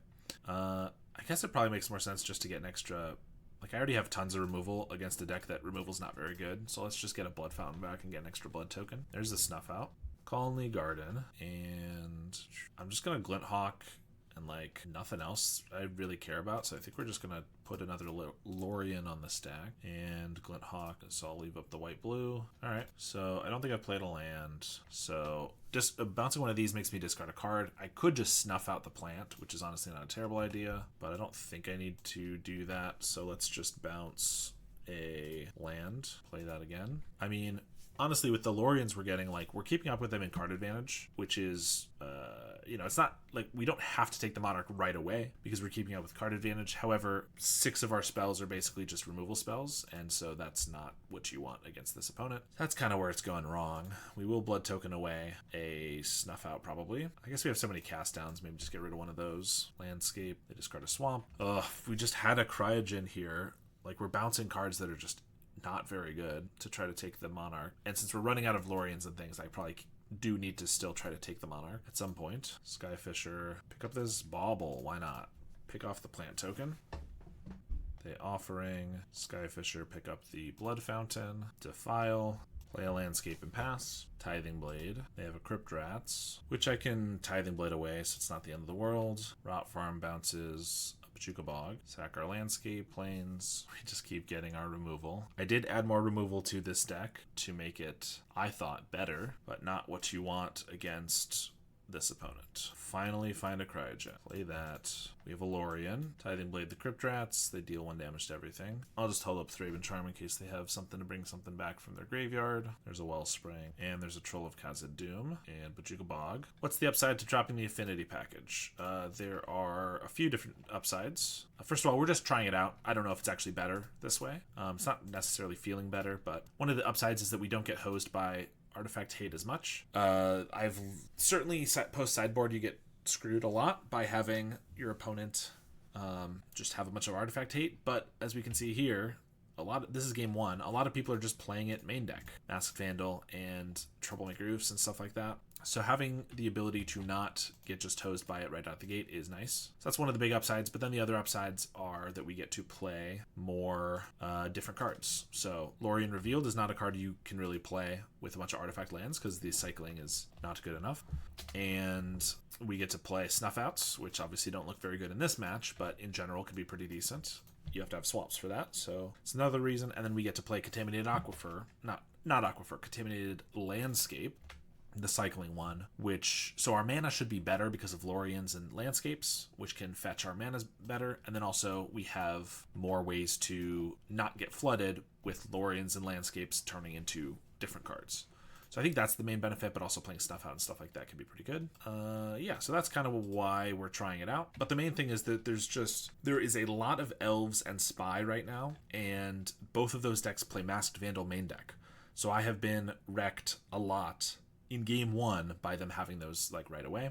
And so that's what I'm trying to avoid. But also Lorien feels really good in this deck, I think. Lorien especially. We're going to scry Surveil 2 in our upkeep so we don't draw another dud. Refurb is decent. Let's play that. We have 8 mana on the battlefield. We've already used 4 Loriens, every single one. So I think it's tough. I'm going to crack this clue. I'm trying to decide if I want to play this Mistfall Bridge or hold it for a Raven's Crime, which we have in the deck. Same with this one. We don't have a lot to do with our mana, so it's probably better to just hold it just in case. Aren't you most worried about the hate being pointed at your lands 70% of the time? I'm not sure I understand exactly the wording of the question. I am worried about my lands being destroyed the majority, like most of the time, with artifact hate, which is why I'm trying to not play as many artifact lands. I'm still playing a few because we have refurbs and stuff. But yeah, that's what I'm trying to avoid is getting my lands blown up. There's an Avenging Hunter and a Crypt Rats. I'm going to cast down the Crypt Rats. We have a Snuff Out for the Hunter. Yeah, so I mean, our opponent can still bring in artifact hate, and it's decent against us because it gets relics, and we do have some artifact lands, but I'm just trying to make it so that we don't just like lose the game to really badly to a little bit of artifact removal by not being able to play. Core Skyfisher. Let's play that. They Snuff Out right away. What I was saying is you would rather a fountain be taken out over your bridges, but I don't know the list, so I'm assuming you've kept the mana base with a few tweaks. Yeah, generally I would prefer like one of my artifacts to be destroyed than my mana base. That is generally true. Replay the Relic. I mean, we've gone through a bunch of removal spells, but I know this deck has a million more, so I don't really know if we're making progress. Play a Relic. I could play the Inspector. Chances it gets through are very low. That forces me to snuff this out rather than like Tithing Blade, which puts me lower and more likely to die to a Crypt Rats. I'm just gonna Tithing Blade. Affinity normally has such a high density of land based targets of artifact removal. Snuff Out and Thraben up.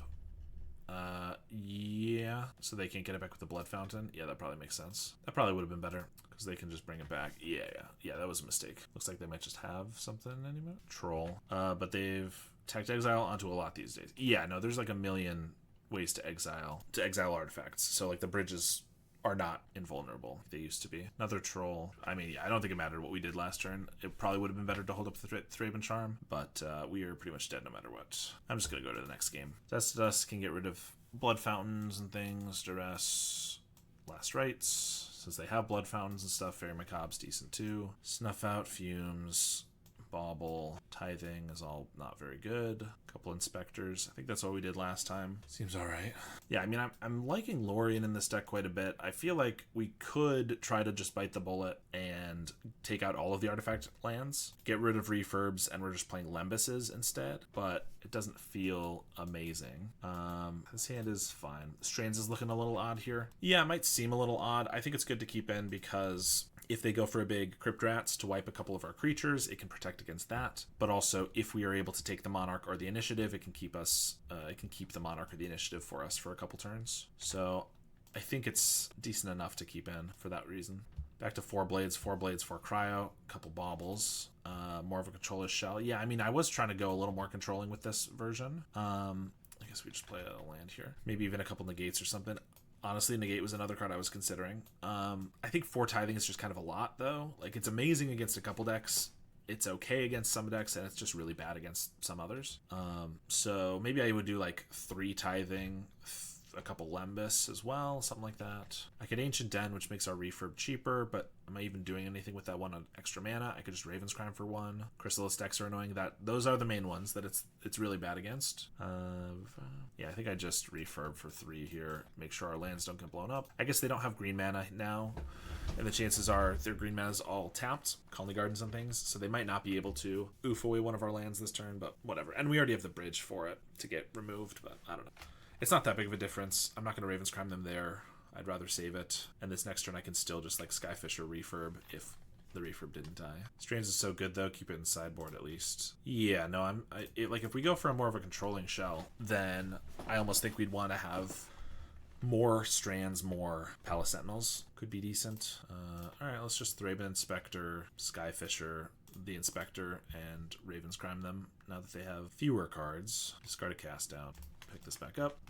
To be honest, the one of my favorite decks like a year ago was like Mardu Initiative, which played some Palace Sentinels and stuff and a lot of white creatures and then Prismatic Strands. And it was definitely more of a control deck. It played Wildfire and stuff like that. But I think trying to do that kind of thing a little bit, not that we need actual Initiative, although it could be interesting. Initiative is another reason to play Basics. So like if we go full not artifacts. It could be kind of an Esper control initiative monarch deck. That's definitely changing what it is quite a bit, but not necessarily bad. I'm going to crack a clue here, see if we hit a land or whatever. We do. Which one of these did I have before? Raven Inspector, right? Okay.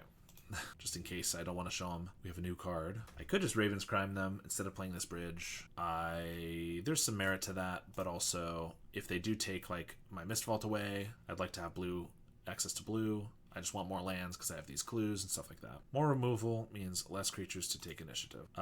Yeah. You're saying if I play initiative, like more removal means fewer creatures? I mean, that's true, but that's like saying that like a Garden's deck doesn't work because they don't play that many creatures to take the initiative, but the goal is just to never lose it, right? And if we play Prismatic Strands, then our goal is really to never lose it. With Prismatic and a bunch of removal, map onto the plant token, leave an insight on top. No, I mean less creatures they have to take it after you play it. Oh, sure, yeah. Correct. Yeah, sorry, I misunderstood that. But yeah, exactly. So if we just play like, I mean, this version of the deck is already playing like 12 removal spells, which, I mean, Gardens plays like 8. Not 8, what am I saying? It plays like 12 to 14 usually. So yeah, that could be decent. They just kind of throw out a Crypt Rats. Not really sure why. I like the idea. Yeah, I think it seems interesting. I'm kind of on board. I will crack a clue here. Last Rites is interesting. I could take their whole hand, but I know they're drawing an Eviscerator's Insight, which means they're going to be able to draw some more, but it means they can't put down an initiative or anything. I'd rather get down like an Inspector and draw a card with the clue first, so I have an extra creature, but the creature dies to the Crypt Rats anyway. We keep a Glint Hawk, I think. I think Last Rightsing now, before they draw more cards, is probably worth it. I mean, we could always do it after they draw cards, but I would rather they don't put down an Initiative or Monarch here, because I'm not really able to get through it. I could just discard 2 cards. They activate Campfire in response, but I think it makes sense to just go for all 3. I mean, they play a land. Yes, they played a swamp, so they could have a land in hand. Spectre can be pretty good. I mean, just taking 2 cards in their hand. Spectre's our only card draw. Glint Hawk, I think, is worth keeping around, though. I guess I'm just going to do 2. I don't really know which is best. Okay, well, we made the right choice. Cast down a Thorn. Yeah, so I did not want them to have that Thorn. Glad I didn't discard all 3 now. Could have still been right, too, just to make sure they didn't have anything, but I just lucked out either way. But now I have an Inspector to hopefully help find, like, a Cryogen, and then I have the Glint Hawk to be more value there. They Insight away the plant, play the Mire, 2 cards in hand, Vault. Well, I'm going to play Inspector. I guess I should have attacked first, in case they want to blow up everything with Crypt Rats. If I draw another land here with the clue, I have to keep up both of my black mana, so I'm going to tap out a white intentionally here, because if I draw another land, I would want to double Raven's Crime them. Although we just get a Duress, so maybe I just want to cast that anyway, and then I can Raven's Crime the other card, assuming they have any non-land card here, or non-creature non-land, which they might not.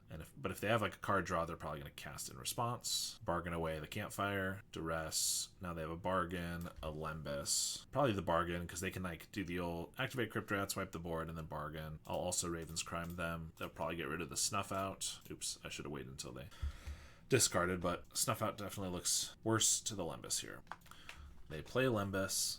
Scry at the bottom, and they pass. We get a cast down, which does not do a lot at the moment. I'm just going to keep attacking them. I'm not going to play any of this until they wipe the board with the Crypt Rats, which might be right now. Yeah, they just do it for 4. Sure. I'm not going to run out the Glint Hawk. It's like a 9-turn clock with this Lembas, so it's not... The pressuring is going to be very useless. I'd rather the value later. Okay, they found a Troll. I was worried it was initiative or something. I can deal with it being a Troll. We'll just kill that. The Raven Charm. They have an Eviscerator's Insight in their graveyard right now, and I really don't want them to have that value, so let's just exile their graveyard. I'd like us to both be top decking mostly. Plus, this means a Blood Fountain is kind of a waste. They find a Fanatical Offering, though. Duress us. They have a Spell Bomb, and they're going to pass. Lorien Revealed is a pretty good draw. Let's do that. And Blood Fountain's kind of useless with the Spell Bomb. I'm going to play a land. We need a little bit more mana. I could hold it for the Raven's Crime, which I might use on this landscape, but I kind of need some more. Like, if we get a Cryogen or something, we want to have more mana to be able to cast stuff, so I think 6 or 7 lands I'm going to cap out at. They have an Insight and a Garden. Pretty nice, because they can flashback Insight. I can't Fair my Cobbix, they could just cast it. Let's just cycle this land. Now they have a potential 4 cards in hand. I don't really care to make them discard a card at the moment. I'd rather draw my own cards. Finally found a Relic. Lorien's pretty good too. And pick up the Relic. And Strands could be okay later. Other color combinations aside, how do you feel Borosynth is positioned right now? I don't think it's terrible. I don't think it's ever terrible. Boros Synth is really good against... that's annoying. Synth is good against... what? It's decent against Black Sack. It's good against Fairies. I assume it's not the best against Terror, because most of its removal can't kill the Terrors. It's probably fine against Jund. I would assume it's, like, okay in the meta. Clearly we're not seeing it a lot everywhere, but that doesn't always mean it's bad. I don't necessarily think it's... I don't know if it's the best Skyfisher deck you can be playing. I don't know if Esper is either. Maybe Mardu, maybe Orjav is still the best. I don't know. It's kind of tough to tell exactly what's the best for me. But, I mean, I think Boros is good enough that, like, if you want to play it and you know the deck really well, you can probably do super well with it.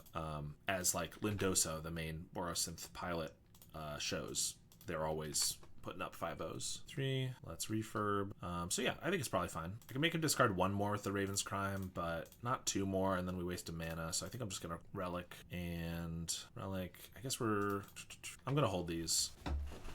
We're running a little bit out of things to do. Like if we get another Skyfisher, obviously we're gonna have tons of cards to draw, but otherwise our hand's looking a little barren, so I'd rather just keep the lands to make them discard cards and pressure them with the 4 power we have on board. They got an oof. I assume that's going to take the refurb, maybe the relic even. Okay. It's not the best thing for us, but it's honestly not terrible. We still get to draw a card off of it. And, I mean, obviously we'd prefer to have it with the Glint Hawk now, but well, I think we're in a pretty good spot. So let's attack for 4. We're going to Raven's Crime, their last card. Generally, I think the order you want to do things is not always the case, but you want to attack first, because if, for example, they're holding a cast down, but they want to hold it for like a better creature, then we attack first, get in the damage, and then we force them to use it. And then you want to cast your other spells. If you're against a blue opponent, you certainly want to like cast the Raven's Crime before they have any counter spells or anything. What else are we doing? I guess we're just Glint Hawking the refurb. We're still drawing more cards off of it, which is pretty good. And another Fairy Macabre. I'm just going to play a bridge and hold up my landscape and I guess a Prismatic Strands in case they get a Crypt Rats. They swing for 2. That's fine. I might just start casting these Fairy Macabres as blockers. They crack their Spellbomb. That's fine. So obviously we lose everything in our graveyard, including our Raven's Crime, but this opens up our Blood Fountain to be usable again for when like these creatures die, which is decent. There's the Crypt Rats. They did duress us, so they know about the Prismatic Strands. I'm not going to tap out then with the landscape attack. So they could do it for 2, and then I can Prismatic, and they can do it for 1, but that's fine. Maybe I should have left back a Glint Hawk to like block, but if they do it for 1, then they get to kill the refurb, but they don't get to kill the Glint Hawks, and they kill the Crypt Rats, so I'm kind of okay with that actually. So then they just did a 1-for-1 instead. Prevent the damage from black sources, plus I still have a Fairy Macabre in case they have a way to get back the Crypt Rats. Deal them 4, make them discard their card. It's a troll, sure. They get a Witch's Cottage, which is weird because they know they're going to discard it, so it feels like they should just pull out a basic if they want the Witch's Cottage as a potential. And I'm going to play a Fairy Macabre because we have lethal here, so I'm going to present that. They get a Wellspring. We will not block, and I will go to attacks. Alright, well that was only game 2. We each have about 8 minutes left, so got to make it a quicker one, but we did win that one, which is nice. And we'll see if we can take the match. This hand looks decent. This is not, as I mentioned before, it's not like a, oh my god, we have a Dust to Dust on turn 3 match where they're going to have a bunch of artifact lands to blow up, but it's still a decent utility, and we just have decent mana and cryogens. They do mulligan to 4, so that's going to help us a little bit. The Colony Garden, we're going to play our blue bridge to get our relics going. Refurb is nice. More relics, not super necessary. If they just have an oof here, it's pretty good, but luckily they do not. And Skyfisher is nice. Actually, we'll have to discard with Skyfisher, which probably is fine because we can get some more aggro going, but I'm just going to play a relic. I do want my black bridge here so that I can start attacking their hand. We get an island, but I'd like to get more black mana for this Raven's Crime, so I'm just going to... Oh, I should probably actually have just dusted their 2 Wellsprings, if I'm honest, because that seems pretty good. I'll probably do that next turn, if we still can. They're probably going to sack at least one of them, though. Yep. That would have been pretty good, I think. And now they have the oof. It's annoying. I hope they go for the blue bridge. They don't. Well, we were sacking this for a swamp anyway, but now we can only Raven's Crime them once. Let's attack. Yeah, now this Dust to Dust looks kind of bad right now. Glint Hawk, pick up the relic. Strands. I could play really safe and just hold up Strands against a Crypt Rats. Crypt Rats would only be for 2, so it wouldn't even kill the Skyfisher. So I think we're just gonna wait on that. Actually, I could discard it, because we're going to... No, we're going to 7 cards here. I could have discarded if I really wanted, but I didn't want to that badly. It's fine. Last Rites is really good. I can just use that to take their whole turn their whole hands next turn, which I will certainly do. Map onto the oof. They get a swamp. Okay, so I know that they have a swamp in hand. I don't need to last rights for every card then. Hit for 2, defile, swing, another defile. So they only have 2 cards left that are not swamp. I mean, it'd still probably be good to take them. So yeah, I could just wait until later though. What if I just Raven's Crime them? This can't get black, so let's just discard that one. They discard that swamp, of course. Glint Hawk. Like, they could get a string of draw spells, and then end up with like 5 cards in hand that I don't know about, and I think I'd rather hold the last rights for then. Like, if they have like a initiative creature or whatever, it's fine, because I could just cast it down and then take it with our Glint Hawks. So I'm not super worried about that. Same with the Monarch. If I were, I would have last rights, but since, I mean, you know, if they blow up all of these, maybe they still have a decent shot, but they did hit a string of draw spells, so now might be a good time to last rights them. Yeah, I mean, Dust to Dust isn't even looking that good at this point. Prismatic can be in our graveyard, that's probably even better. Relic, is 3 good enough? Probably. They've probably drawn a land, right? Let's do that. Well, they drew a land. We take 1 Wellspring. The old 4-for-1 Wellspring is pretty nice. You never know. Sometimes you just got to 4-for-1 yourself to make sure your opponent does not play a Wellspring. And I'm going to stand by that. Play a Swamp. Insight away a plant. Can't fire. They have another Insight in the graveyard, so I could Thraben Charm to get rid of that. Swing for 2. Actually, let's just play this island first. Lorien, and I think we're just going to Skyfisher, try to keep the pressure on. Actually, yeah, I might as well use this Fairy Macabre to get rid of the Insight and the Troll. So I get to keep the pressure on while also making sure they can't draw those extra cards. Seems good. I don't have anything to do here, so let's just... Actually, no, I do. I have a Prismatic Strands. Well, let's flash that back then, since they're going to exile our graveyard anyway. I'll just do it on green. This might be a little silly because I could have just blocked this, but if they have a removal spot for this, then at least I'm saving 2 life. If they have a Crypt Rats, then maybe it would have been better to just do it on black, but I'd rather protect against the card I know about rather than a potential one other. Now a Dust to Dust wouldn't be too bad because they have a Blood Fountain and a Campfire, but we get to attack for 4. They kill the Skyfisher, hit for 2 then, refurb.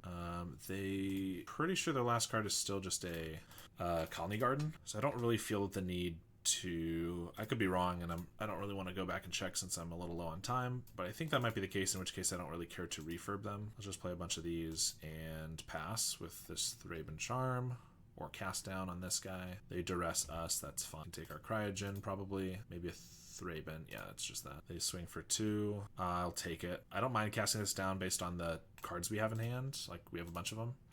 But then they could Blood Fountain it right back without me having a Thraben Charm. Let's just swing for 6. Let's just keep this tapped. See if we can draw another card that's relevant. Glint Hawk is decent. I guess I might as well Glint Hawk to present lethal and pick up this to make sure they discard their card. It was just the Colony Garden I suspected. This is bad if they get like a Crypt Rats, or maybe if they've sided in a Drown in Sorrow or something, but otherwise it just makes it so that we have lethal, which is pretty good. And they don't even have any creatures in their graveyard.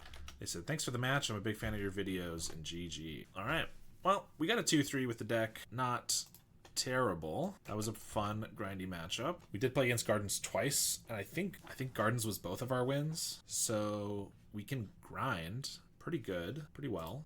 Alright, well, let's see what we can do to fix this, or make it better. I really liked Lorien's in here. I guess we were talking about... Let's just make a copy of this. We were talking about trying a version with no refurbs, no artifacts at all, which, you know, I said this was the non-affinity version, but this is really the non-affinity version. We're going to get rid of refurbs, get rid of every single artifact land, and just not have to deal with that at all. Oops, I got rid of the Bajuka Bog. I didn't want that. Bring it back. Gates. So we're going to try a version. We're going to just try to do a non-gates, non-artifact land version to see if we can do that. I will play more gates at some point, but I just want to test with this. Are the inspectors worth it? No, inspectors are probably going to be the first ones to get cut for room, for sure. My vote is the Ephemerate Archaeomancer package. I don't hate that idea. I feel like more answers main are interesting. Yeah, we have a lot of answers already, I think.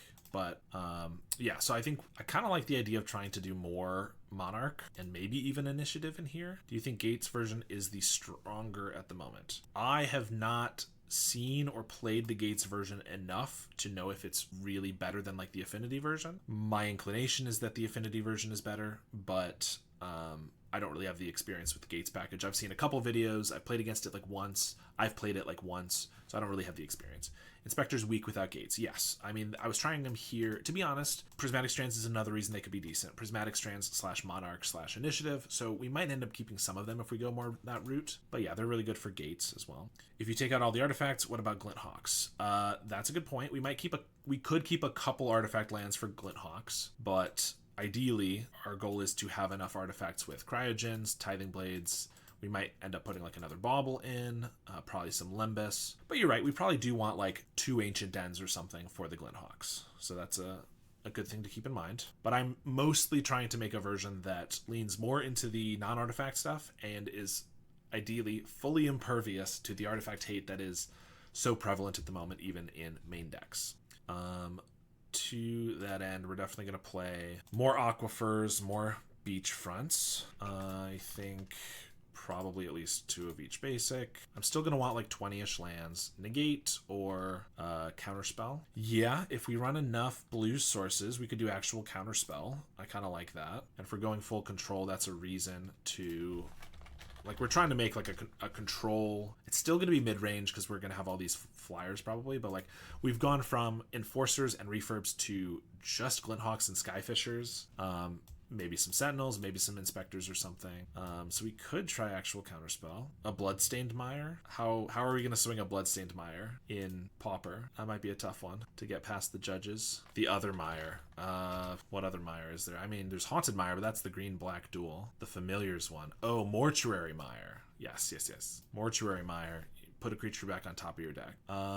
Yeah, we can maybe do that. I mean, if we're trying to... Like, I'm just throwing cards in here, and so feel free to keep suggesting things. I'm going to try not to make the mistake I made last time with my Esper Brew, which was just throwing way too much stuff in it. But if we wanted to try a Goliath Paladin in here, a couple of those as like initiative, then we could do like Ephemerate to like turbo through the initiative once we've taken control of the game. For that reason, we could maybe make it work. I'm kind of seeing this version as, like I was saying before, like a Mardu initiative that I played a couple times on the channel before, in which case Archaeomancer, we could probably fit this package in too. What are you trying to have the deck do? The general idea is I'm still trying to do like a Cryogen Core Skyfisher deck, but making it pretty hard control with a good amount of removal and, maybe testing out the initiative and the Monarch to see how those work. Flicker. Yeah, I was thinking maybe a Ghostly Flicker or 2. Take out the Inspectors. I will probably get to taking them out, but as I said, they're pretty good with Prismatic Strands. If we're going with the initiative thing, then I don't want to just remove them yet in case we want them still. But they are definitely on the chopping block. Blood Fountains probably can go at this point, since they don't synergize as much. I mean, it's still decent to pick up a Skyfisher and a Glinthawk, but it's a lot slower. We could do like one Omen of the Dead then. Usually I prefer Blood Fountain over Omen in the Affinity versions, but since we're not doing Affinity, this seems fine. And Dawnbringer Cleric or Shambling Ghast in the sideboard. Shambling Ghast does not feel powerful enough to me to be a sideboard card. Dawnbringer I could see with the Flicker package. Dawnbringer we could even do as like a one-of in the main deck potentially. At this point, maybe cut a couple Glinthawks if we are not adding more Blade and Bauble. Yeah, it is possible that it's weird if we're doing Cryogen Relic, but maybe we do cut Glinthawks and we just keep Skyfishers and we go with like maybe we do like a Ghostly Flicker Cryogen and Skyfisher package instead, because we are going pretty far away from the artifacts. So then if it's like some baubles and stuff, I could see that. Let's try leaning into that. I'm going to throw a Glinthawk into the sideboard just in case, just to remember it exists. Journey to Nowhere instead of some number of cast downs, good to reset with Flicker and Skyfisher. Well, Ghostly Flicker cannot hit enchantments, unfortunately, so we can't do that with the Journey. But yes, we could reset it with Skyfishers. So yeah, it's not a bad idea. However, I generally think Journey is worse than Cast Down. And I mean, we're definitely going away from some of the black spells. Maybe we just end up in a Azorius deck, and that's fine. In which case, Journey would definitely be the pick. Although I'd rather see 3/3 than 4/2 Cast Down Blade. Yeah, I could see that split. This has a Garden's Field, Crypt Rats for sideboard sweeps. Yeah, I mean, Crypt Rats is not going to work in the same deck as a counterspell, I would bet. I mean, we could try, but it'd be really, really tough. just because we want double blue, but we also want as much black as possible. But I agree, Crypt Rats isn't a terrible idea. I even tried a Crypt Rats in the Esper Affinity list before. More of a flicker package than artifact bounce. Yeah, exactly. And you would free whatever you got first. I'm not sure I understand that question. Just a ghost. Don't love it. The rats hit your creatures too much right now, I feel. Yeah. I mean, if we play more of a Gardens deck and we have fewer creatures, maybe it's not terrible. And to be fair, like every single one of our creatures currently, since we took out Glint Hawks, has higher toughness than power. So like I don't hate the Crypt Rats, but feels like we probably will just end up with like Arms of Hadar or something instead. Free messages for Journey.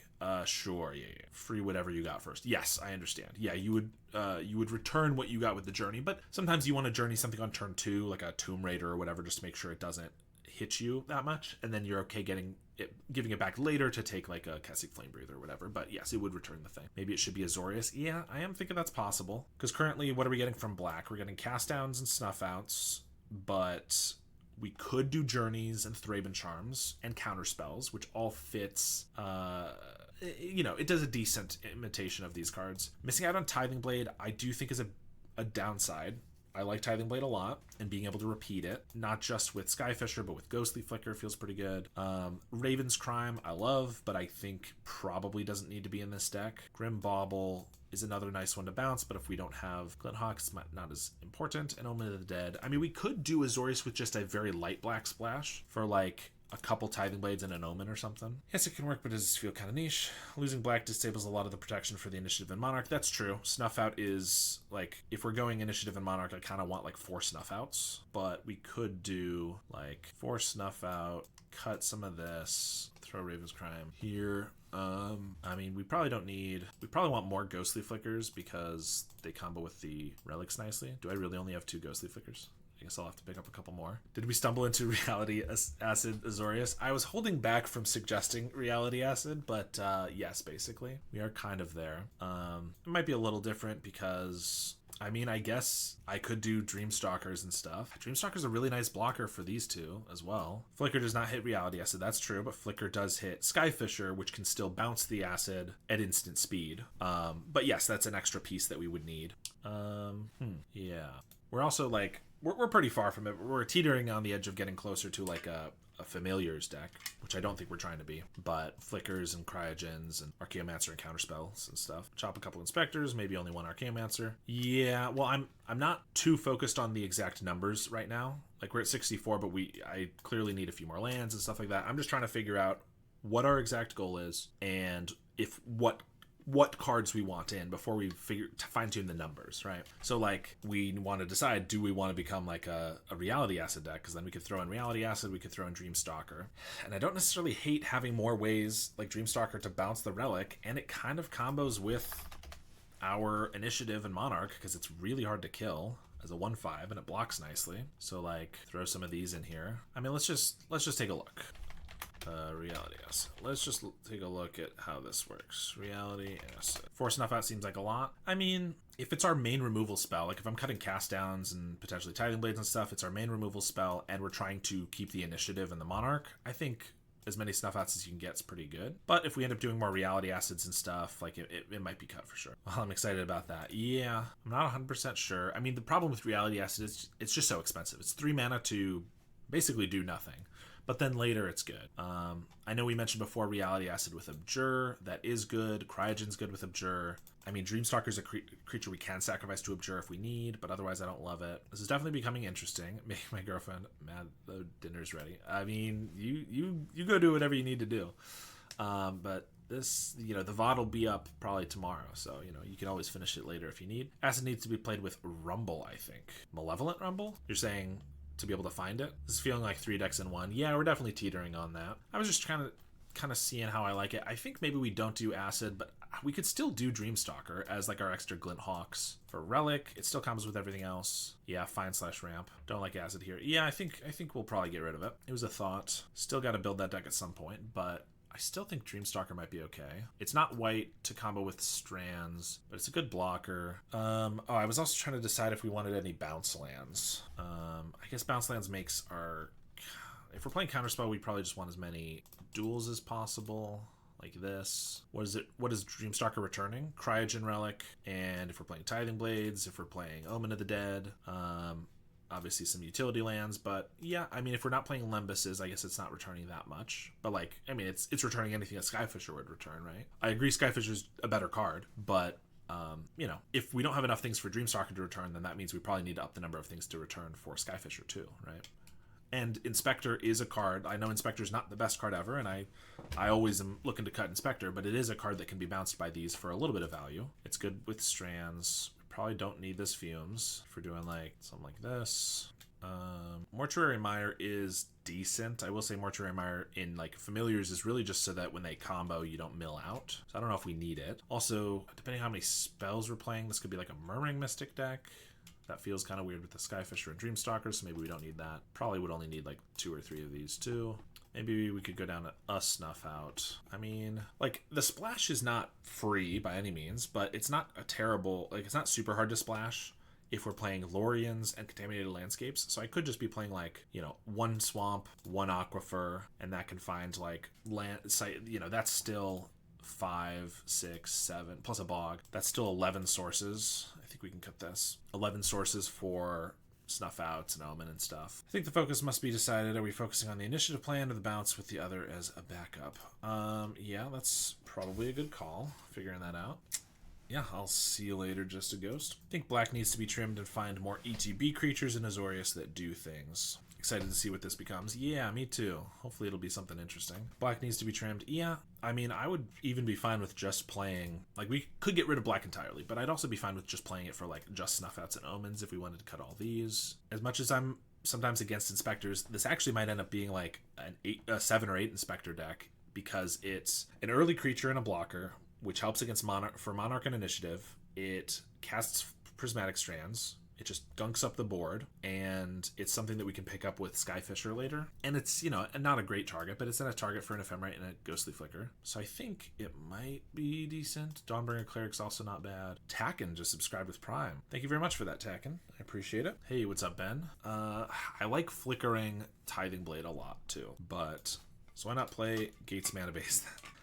I mean, I think I've explained plenty of times why the Gates Mana Base is something you can do, but not necessarily what you have to do.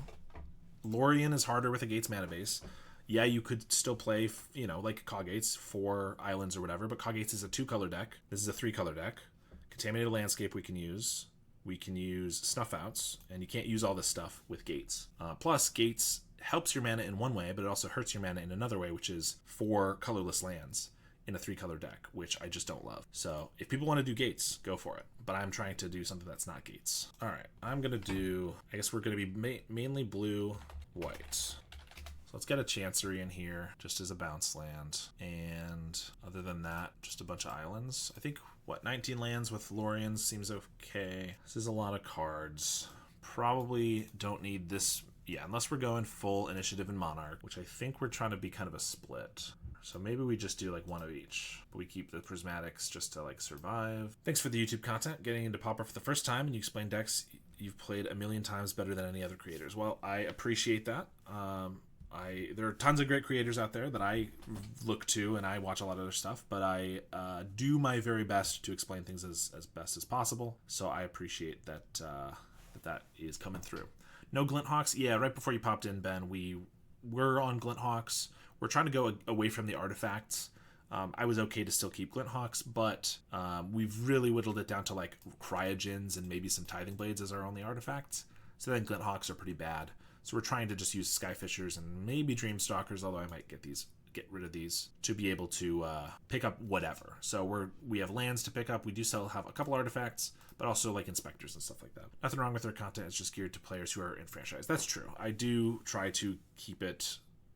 I try to make it so that anybody can enjoy it no matter how early you are in playing the format. Because it's, you know, it's a small format. There are definitely a lot of people getting into it, which is great. And I don't want to turn anybody away. So if we're just doing Snuff Outs, maybe not Cast Downs. Big Mech 123 subscribed with Prime. Thanks, Big Mech. Really appreciate that. Hope it'll serve you well. You should now have a little Hedron next to your name. Purple Hedron. Every month, or, you know, every so often after the first few months, if you subscribe again, you'll get different color hedrons. So, you know, that's pretty cool. Or rather, different colors around the hedron, the space behind it. Anyway. Yeah. So, yeah, this might be looking a little weird because we're splashing black for just a couple of cards. But even if it's not good, something I've been wanting to try for literally like a year and a half has been an Esper Flicker deck, more or less like this, with Tithing Blades. Just because I think Ghostly Flicker and Tithing Blade can be really sweet. So even if it's not the best, I'm going to keep those in. I think it's interesting enough. Maybe IMO Hawk Refurb is too good to cut. I agree in general, but I think if you just think this thing is too good, this package is too good for this type of deck, so we can never try something different, I think you're holding yourself back. I agree that it's a very good combo. I still think currently that the Affinity list is the best version of this Esper Cryogen Core Skyfisher deck, but you got to try new things. And if you don't try new things, then your decks just always stay the same, and then I don't know. I like to try new stuff.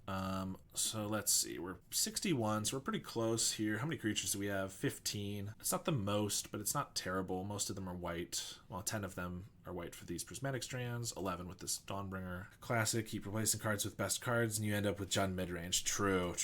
Yeah, let's just cut all these blue and white cards, and we'll get to Jund. I was thinking of cutting refurbs from my Esper list because I'm running Gates. If you're running Gates, things change. Like, it's a lot harder to be able to play any early refurbs, so I think that's fair. I mean, that's why I'm not running refurbs here, right? Because we're playing a mana base that is not going to support them, even if it's not Gates. Innovation is being done here. We're trying our best. I put out plenty of videos on the channel that are interesting decks that I'm trying out, whether I've brewed it or myself or somebody else has, many of which do not do very well. But you have to understand, this is the same way that I came about like Black Sack, was I took a deck that I saw that was, you know, one person, Love Crayons, who also makes videos, and you should check him out if you haven't, got 9th place in an 150 person tournament with Black Sack, and I was like, this deck looks really cool. And so then I started playing it, and I started iterating on it, and made the Discord for it, and a lot of other people joined and helped me out with it. But if you don't try things out, then you never get a new deck. I mean, Esper Affinity is crazy new to the format in general, right? It's only like 2 months old. Sure, some people have done it before, but like with the Cryogen relics and stuff, it's, I guess, 3 months now, because it was like beginning of August, 2.5 months, whatever. But yeah, it's still crazy young, so I don't think we've found an exact list, and so yeah, you got to try out new things. So anyway, we're at 61. Is this everything I want? I kind of like it. I don't know if Dreamstalker is going to be good, but it's something I want to try. Like I said, it seems to synergize well. It's got a lot of toughness. It survives. It can block really nicely. We can flicker it. It's extra copies of Skyfisher, all this stuff. It doesn't attack as well is the main reason it's not as good, but we will see if that's good. And a couple Ephemerates. I mean, Ephemerate, I guess, I don't want to go too off the rails or anything. This might be a Muldrifter deck with Ghostly Flickers and Ephemerates, because honestly, I'm looking at this. This does not look like the best Ephemerate deck. Ephemerate's good with Archaeomancer and Goliath Paladin. Fine with Sentinels, Skyfisher, and this. So maybe it's a Muldrifter deck, or maybe we just take out the Ephemerates. Could see that too. I think before we throw Muldrifters in here, let's just cut the Ephemerates. We can always cut them. We can always try a Muldrifter later or something. Cut Inspectors for Drifters. Yeah, I think that causes some issues. Inspectors, again, as I've always said, Inspectors, not the best card ever. But they are, in this deck, I think the glue that holds the whole thing together. I can't play a Core Skyfisher or a Dreamstalker until I have something on the battlefield that I want to return. Inspector lets me do that on turn 2, if we have an Inspector first. Inspector is something to flicker with Ghostly Flicker, so it's a card that can be flickered. Obviously, Muldrifter is 2, but Muldrifter is a 3 or 5 drop, whereas Inspector is a 1 drop. Prismatic Strands, we need white creatures to tap. And Monarch and Initiative, we just need cheap creatures to be able to block. So I think we're going to keep the Inspectors for now. I kind of like the look of this. We could cut like another Inspector for like another Ghostly Flicker, but I kind of like the look of this. I think we'll try this. What's the worst that could happen? All right, let's move on to the sideboard. We don't have Glint Hawks, but we still have 6 bouncers, so is Compass still worth it? It might be better to just have more Blue Blasts. What other life gain is there? Godfarer's Faithful, maybe more Dawnbringer Clerics. I think most of this is still fine. Compass does help fix a little bit still, but I kind of think more Dawnbringers might be better. So let's put like 2 of these in here, and sure, let's try this. Well, this is what I've come up with. We will just take it for a league. I don't know if I'll be able to play the whole league because it's getting late. Brewing always takes so much longer than I expect. you know, and by no means do I think this is the perfect list, but I think it's got some interesting stuff to try. Borrowing some combos, some little interactions from various other decks. We have Archaeomancer, Ghostly Flicker Relic. Both seem really good. We took out Ephemerates, so it's possible that the Archaeomancers are not going to be as good at this point, but they're still good with Flicker. That's something relevant. Archaeomancer also just picking up Lorien is not bad, though, or Snuff Out. I don't know. We will see how this goes. Any way for you to ramp a little? I mean, I was trying to think about ramp, but without Wildfire and green, like without green or red, I'm trying to think how we would ramp, really. Double Strands is not great. We do have Inspectors. We have Snuff Out. I guess we'll keep this. Springleaf. I am not a big fan of Springleaf Drum, unless you're playing Affinity, where it becomes mana not just by tapping it, but for having Affinity count. But without Affinity count, I don't know. Not a huge fan either. Yeah, that is probably one of the better ways to ramp. That's not, you know, that's in those colors, but I'm just not generally a fan. All right, we're going to get our black source here. We're against Cawgates, it looks like. Although white-red, actually it might not be Cawgates. It could be, maybe they just play red in their main deck right now. Could be something else. Some sort of Gates deck for sure. Another Lorien. Well, I'm going to cycle that. I'm going to play an Inspector, which means I might as well just grab another tap land because I don't have anything else to play here. Gates. Yeah, if people want Gates, just watch. We'll probably get destroyed by them, and everyone can tell me I was wrong for not playing Gates. You're a fan of Gates? You would be. Ooh, Melded Moxite. Okay. Galvanic Discharge. They're probably playing Snackers then. Wasn't there someone, I can't remember, was it Big Mech? Someone was talking about a Jeskai Gates list with Moxite the other day. Snacker Moxite? Yeah. I knew it was you. Looks like that's what we're against. Cryogen, a great draw with this Ghostly Flicker. Big time, but I'm running 3 Compass. Yeah. Another land is great. Play another Inspector. Maybe I just crack that Clue instead, because this is less mana efficient. That would probably been better. I was talking Boros, but Jeskai also interesting. Oh, okay. Someone was talking Jeskai with Snacker, and I apologize for thinking it was you. Cryogen Relic. And Glint Hawk, Jealous. All right, we have a lot of good value. I mean, these double Prismatic Strands looks like it could be good. Ooh, they're missing their land drop and have to discard. That's pretty nice for us. Lorien is good. I'm not going to cycle that because I think I want to just hard cast it. I don't really want to Ghostly Flicker until I can get another relic or something. I think we'll just crack one of these. Value Wars. Yeah, indeed. There we go. We hit our land. So now I could still hold up Ghostly Flicker or crack this Clue or Prismatic if I really want. I don't know. We'll pass, but we have a Lorien for later. There's the Cryogen. We're playing counter spells, so I wish we had some of those for these guys. But not at the moment. I'll swing at the Glint Hawk. That's fine. I mean, I could just Ghostly Flicker. It gets me a Clue and it gets me to draw 2. This is all about the value. I'm wasting mana here, but I think holding the Ghostly Flicker could be really good. There's a Dreamstalker and an Omen. Oh my gosh, so much value. I guess we're gonna Dreamstalker. Pick up the relic, Snuff Out. Well, I'm not gonna have to discard because I can just Snuff Out if nothing else. Also, I can cycle this Lorien for a land if we don't hit one here. All right, I wanted to keep it, but we also want to hit our land drops. We don't need an untapped land, so let's just play this. And we have a lot of value anyway, so I don't really need the Lorien that much because these Ghostly Flickers are at least like divinations, maybe more. All right, and we're tapped out, but we do have double Snuff Out, so if they go for like a Basilisk Gate Dread hit us for a big hit, snuff it out. There's a Skyfisher and a Journey to Nowhere. Okay, takes out our Dreamstalker. I have Dawnbringer Cleric, a 1-of in the main deck, so I could blow this up and get their guy back, which would be kind of cool. Swing for 3. So I want to just snuff one of these out. Probably. Let's take out a Glint Hawk. Oh, I didn't see the Dreamstalkers. I just grabbed some of those. Yeah. We're trying them out as extra copies of Skyfisher or replacements for our Glint Hawk. I think it's only, I think we only ended up with 2 of them, but it seems reasonable to me. I don't want to miss my land drop. Let's just play this and pass. We have double Ghostly Flicker if we really want, but I might just end up flickering and then like cracking my Clue or something. There's the Cryogen, Landscape. Ugh, we are going down to 11 here. I guess because we snuffed out. Let's just hardcast a Snuff Out. We can still Ghostly Flicker. I don't want to go down lower. I could Prismatic, but I don't want to do that for 2 damage. I'd rather wait until they're like doing some more stuff. There's another Moxite. Discard a Prismatic Strands of their own. This is kind of just like a almost mirror match. We're going to Ghostly Flicker. If they want to like bolt an Inspector in response, that's fine. But we'll draw 2 and get a Clue. Relic. Let's play that. Now we can draw 4 off the Ghostly Flicker. Ooh, or I could just Skyfisher. Now things are really heating up. Pick that up, play another Cryogen. They Galvanic Discharge the Skyfisher, which is fine because we have the Omen of the Dead for it. They might have Thraben Charms in their main deck, so I maybe should just do that right now. Ooh, Counterspell. Maybe I should have held up double blue in case I got a Counterspell. That probably would have been better. I'm just gonna pass. There's a Skyfisher, picks up a Moxite. Maybe they found the Snacker finally. There it is. I don't have a Thraben Charm, so I can't blow up their graveyard. There's a Basilisk Gate on the cat. Block. This is gonna be a crazy long match.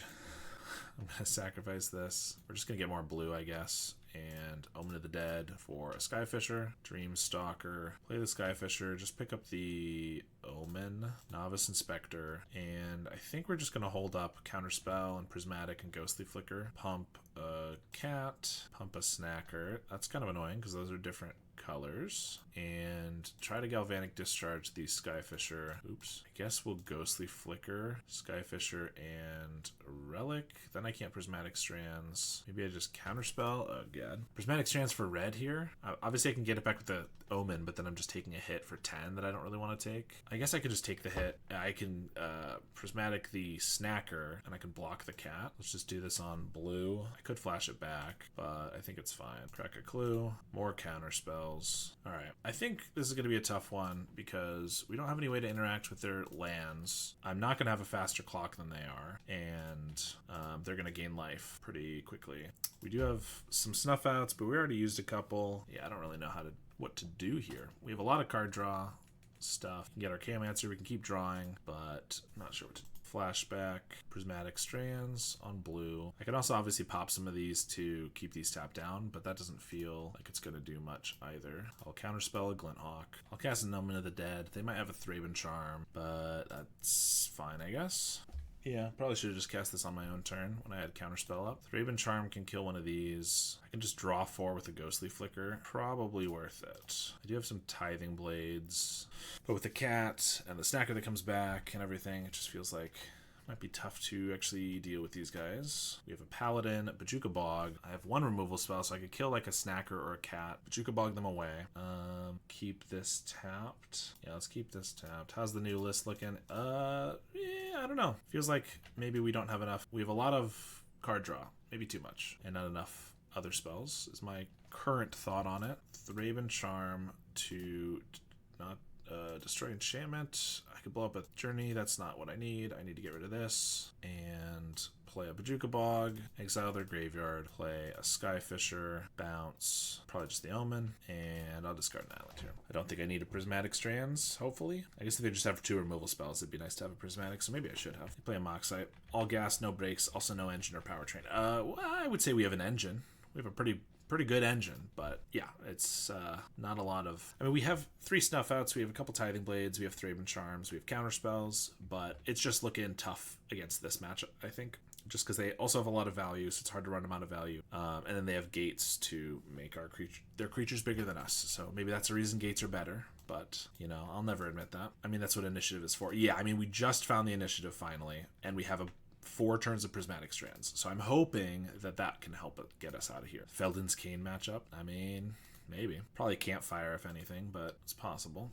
They have a Sacred Cat and a Journey to Nowhere. Get rid of the Skyfisher. I will block. Or I could just take it, but then I die to a Bolt. They also have a Snacker in the bin. Yeah, I mean, we're going to Paladin, hold up Counterspell and Prismatic Strands, I suppose. I think that's our best bet. Problem is they're also at 39 because of their lifelink, so how do I really deal with that? They're gonna Basilisk Gate up all 3 of their guys. Yep, please do. Attack, and I will Prismatic Strands to block all the damage, and I'll Crack a Clue. Where's all that removal when you need it? Yeah. I mean, we used a couple snuff outs early. We've seen a Thraben Charm. You know, we've seen some stuff, but Undercity onto this. Attack for 5. Look, our clock is going now. Got him on an 8-turn clock. Play a land. Play an Inspector. And I think we can draw a couple more cards, but we also need to not mill out at some point. That's not the right mana. Let's play a Dreamstalker, pick up a Cryogen. This is one of those matchups good old Orzhov Blade could deal with quite decently. Yes, definitely one that would be good for. I'm just gonna pass here. Tithing Blade, I don't mind using if they want to like sack their Sacred Cat or something, but I'd like to have a way to blow up their graveyard in response to so they couldn't bring it back, but who knows. There's a Skyfisher. We're just going to counter that. How many blades does the list have? We're running 2 blades, 3 Snuff Out, 2 Thraben Charm, 4 Counterspell. So it could also maybe just use a couple more removal spells, but 0 Cast Down. Yeah, we ended up with 0 Cast Down. I'm not sure that's right, but it is where we're at. Flash this back, prevent all damage from white sources. We will trap them. I'm just going to attack with the team since we have another Prismatic Strands. Chancery to bounce a Bajuka Bog. Response, they crack for a Robot, which is colorless. That's not great. In that case, I cast Omen of the Dead to pick up this Inspector so I could have a blocker, but I realized that I should probably actually just Cryogen to keep the robot tapped so that it just won't untap at all, and we'll pass. I mean, it's kind of rude when we just built this deck to throw us into a matchup like this where I'm gonna have to like use all this brain power. This is game 1 and we're gonna be like both at 10 minutes or so. Just endlessly rude. Pump onto a Skyfisher and a cat, play a Prismatic Strands. Decking is a real possibility. Yep, that is why I have slowed drawing cards. I haven't fully stopped, to be fair, but yes, it certainly is a real possibility. We do draw a card here, no choice in the matter. Archaeomancer and Palace Sentinels. I'm not going to be playing this Palace Sentinels, I don't think. Archaeomancer can get back a Thraben Charm. That's pretty decent. It's either that or a Counterspell or a Lorien or a Prismatic. I'm going to go with the Thraben Charm. Prismatic might be the better choice, to be honest. We're going to Tithing Blade. They sack the robot. It's a lot of permanents. Indeed it is. Bajuka Bog to exile the Snacker. I could also get rid of the cat, but probably need to get rid of the Skyfishers, the Flyers. Actually, oh god, I don't know.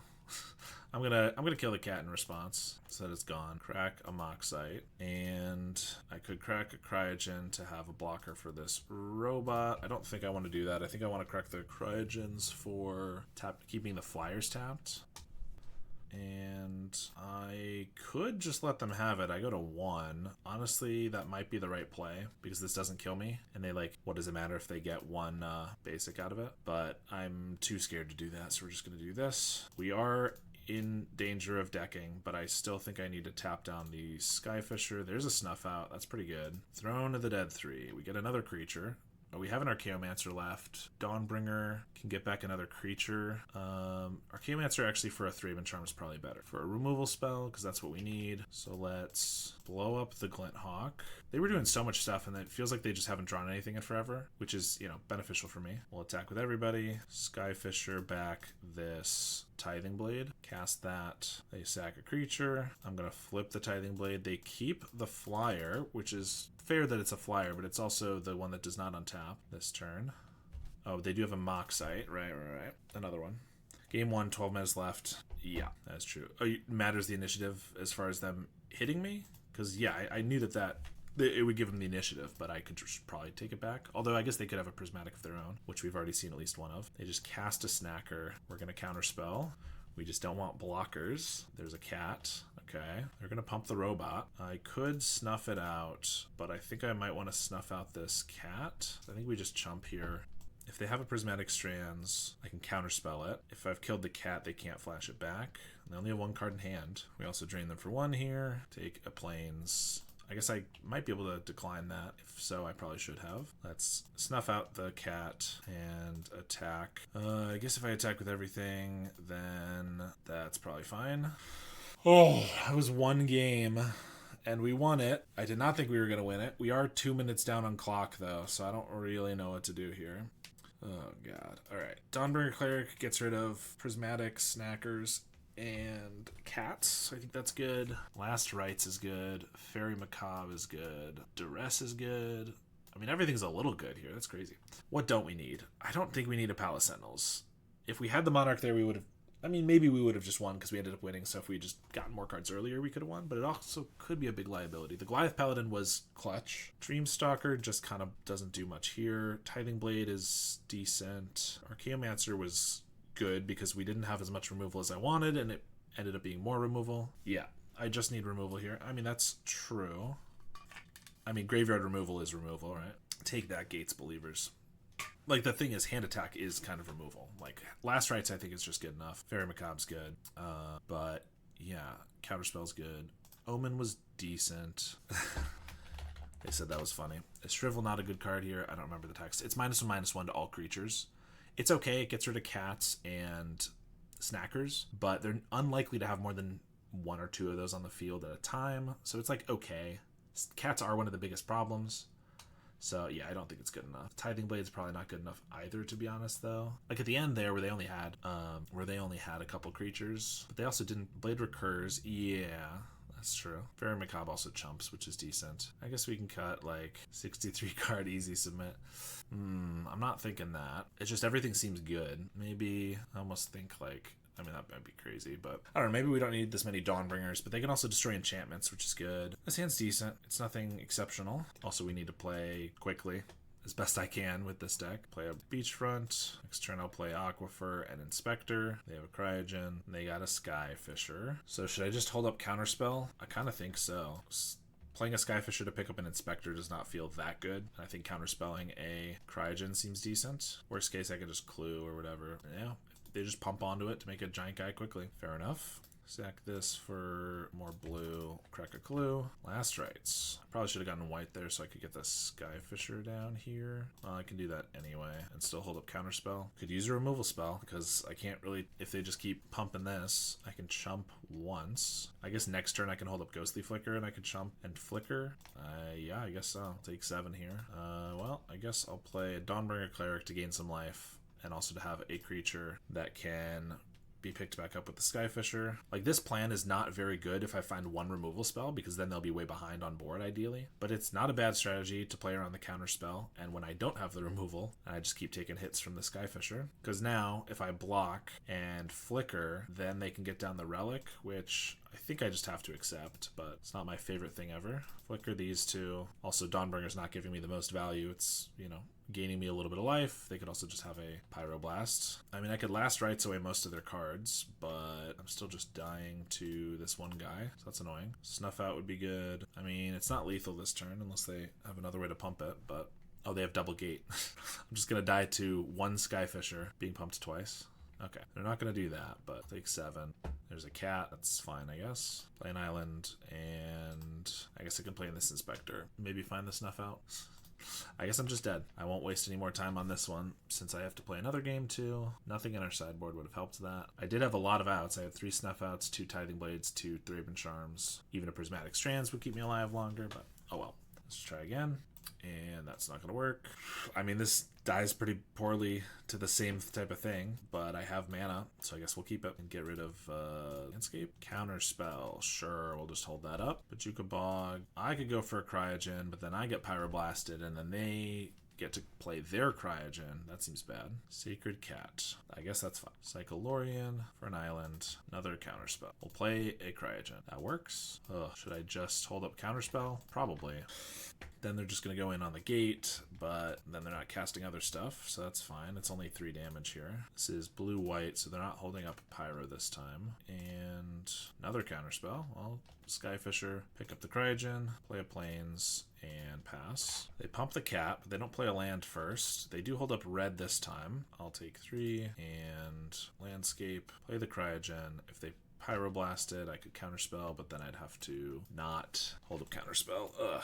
I love grindy matchups like this. I just don't love when they take so long that I then feel like I can't properly think everything through, which is kind of where I'm at right now. The chances they play something here that's really devastating, I think, is low. So I'm just, for the 1 mana they have, so I'm going to go for a Flicker. If they want to bolt this or whatever, that's fine. If they Pyroblast this, that's fine. I still block and I get my Divination. I'm going to crack this for more blue with all these counter spells. Draw 2 cards. Tithing Blade is decent. Kind of like to have a way to exile stuff from their graveyard. Oh, there we go. Let's Tithing Blade, Novice Inspector, and I'm just going to exile their cat right now before they can get back, because now I can counter whatever else they play. Ideally, not another cat or whatever, but you never know. If it's a Skyfisher, I think I'll counter that.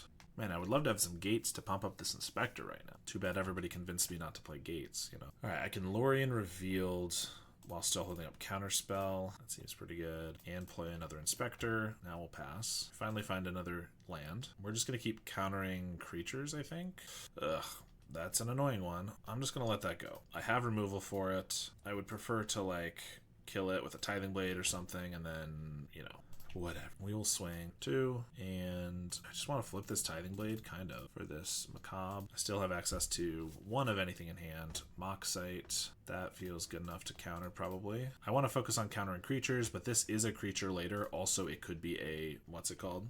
A sneaky snacker. And now I'm going to snuff this out. If they don't have an untapped land here, a white land, then I can exile it before they can use it again. We're draining them here. If they discard, yeah, that would have been better probably. Let's crack this. Another Strands, and I guess probably should just exile their graveyard before they can use it. If they discard a fairy, I could have snuffed out and then exiled the Thraben Charm. Yes, I think you're right. That probably would have been better. That said, they still would have drawn 2 new cards, and they would have a Moxite guy on the field that they could crack at some point, which I can't Prismatic Strands against. So I still don't hate my play because there was a lot of other value they would be getting out of it, but you're right. That would have been decent to do all of that. I'm going to crack this Relic because if I get a Skyfisher, I kind of just want to pick up this Tithing Blade and eat their guy. Archaeomancer's good. Dawnbringer is fine. Let's just get a removal spell. They have a counter spell for white and blue. I bet wouldn't work. They're going to exile my graveyard with a Thraben Charm. That is annoying. Play a Dawnbringer Cleric, but it doesn't do much. All right. We have Prismatic Strands to survive, but not great. Now they have the Moxite. Again, here's a Snacker. Snacker makes Prismatic Strands worse. Pump up the Skyfisher, let him attack, and then prevent damage from white sources. Cryogen is a good draw. Counterspell's decent. I'm going to keep the Skyfisher tapped. Omen doesn't do too much right now. I'm just going to attack with everything because I have an Omen, not an Omen. I have a Dawnbringer Cleric that can flashback the Strands, gains me 2 life, and I can still counterspell something. Flash this back for damage from blue sources. Drain for 1. Land is not great. I can attack. Prismatic 1 of these then. And pass. Right. They can make a robot. Oh, well, that might have just been a throw.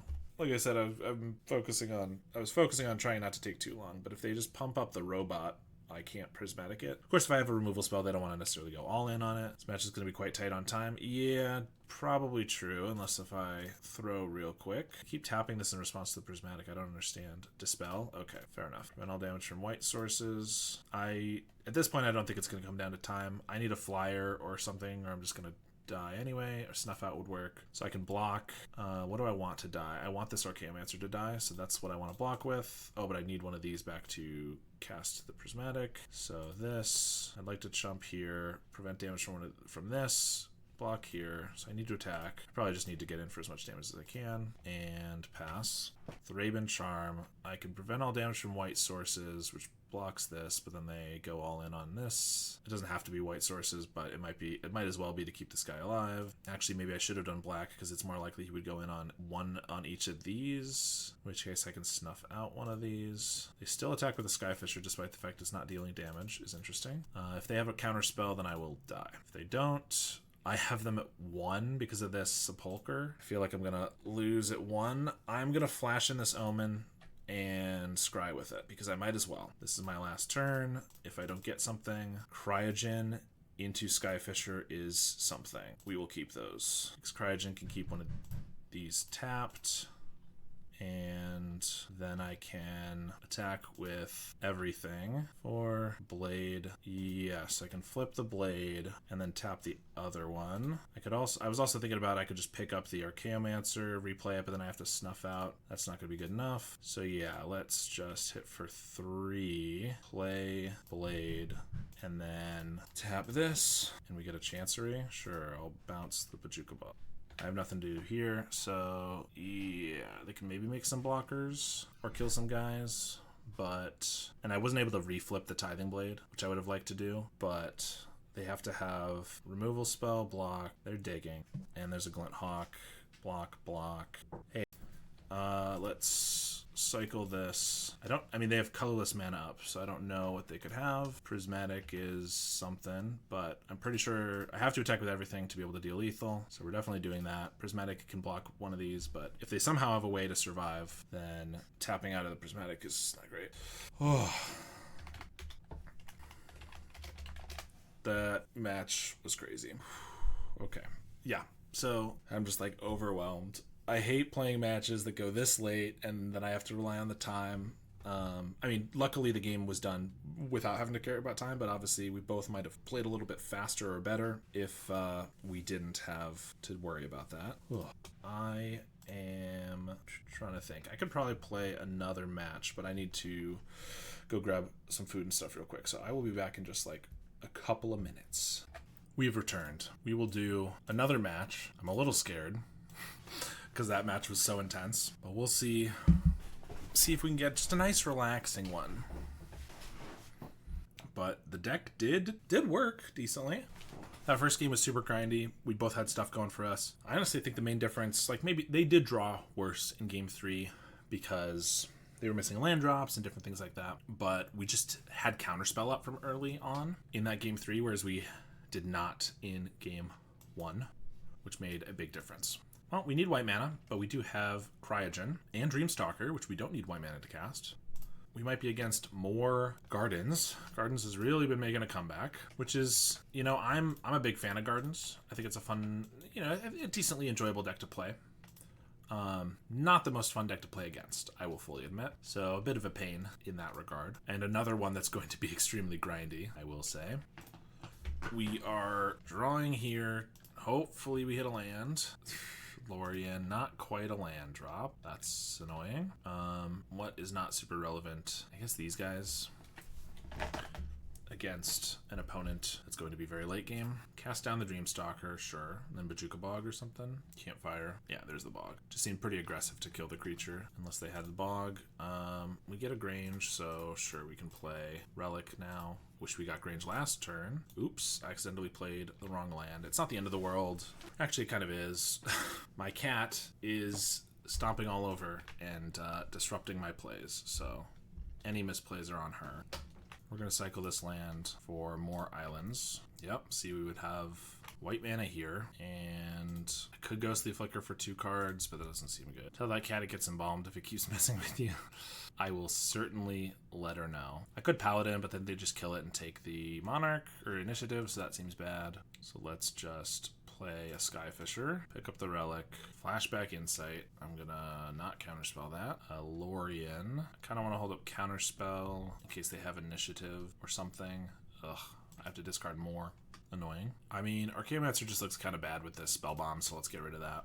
Here's a Tithing Blade.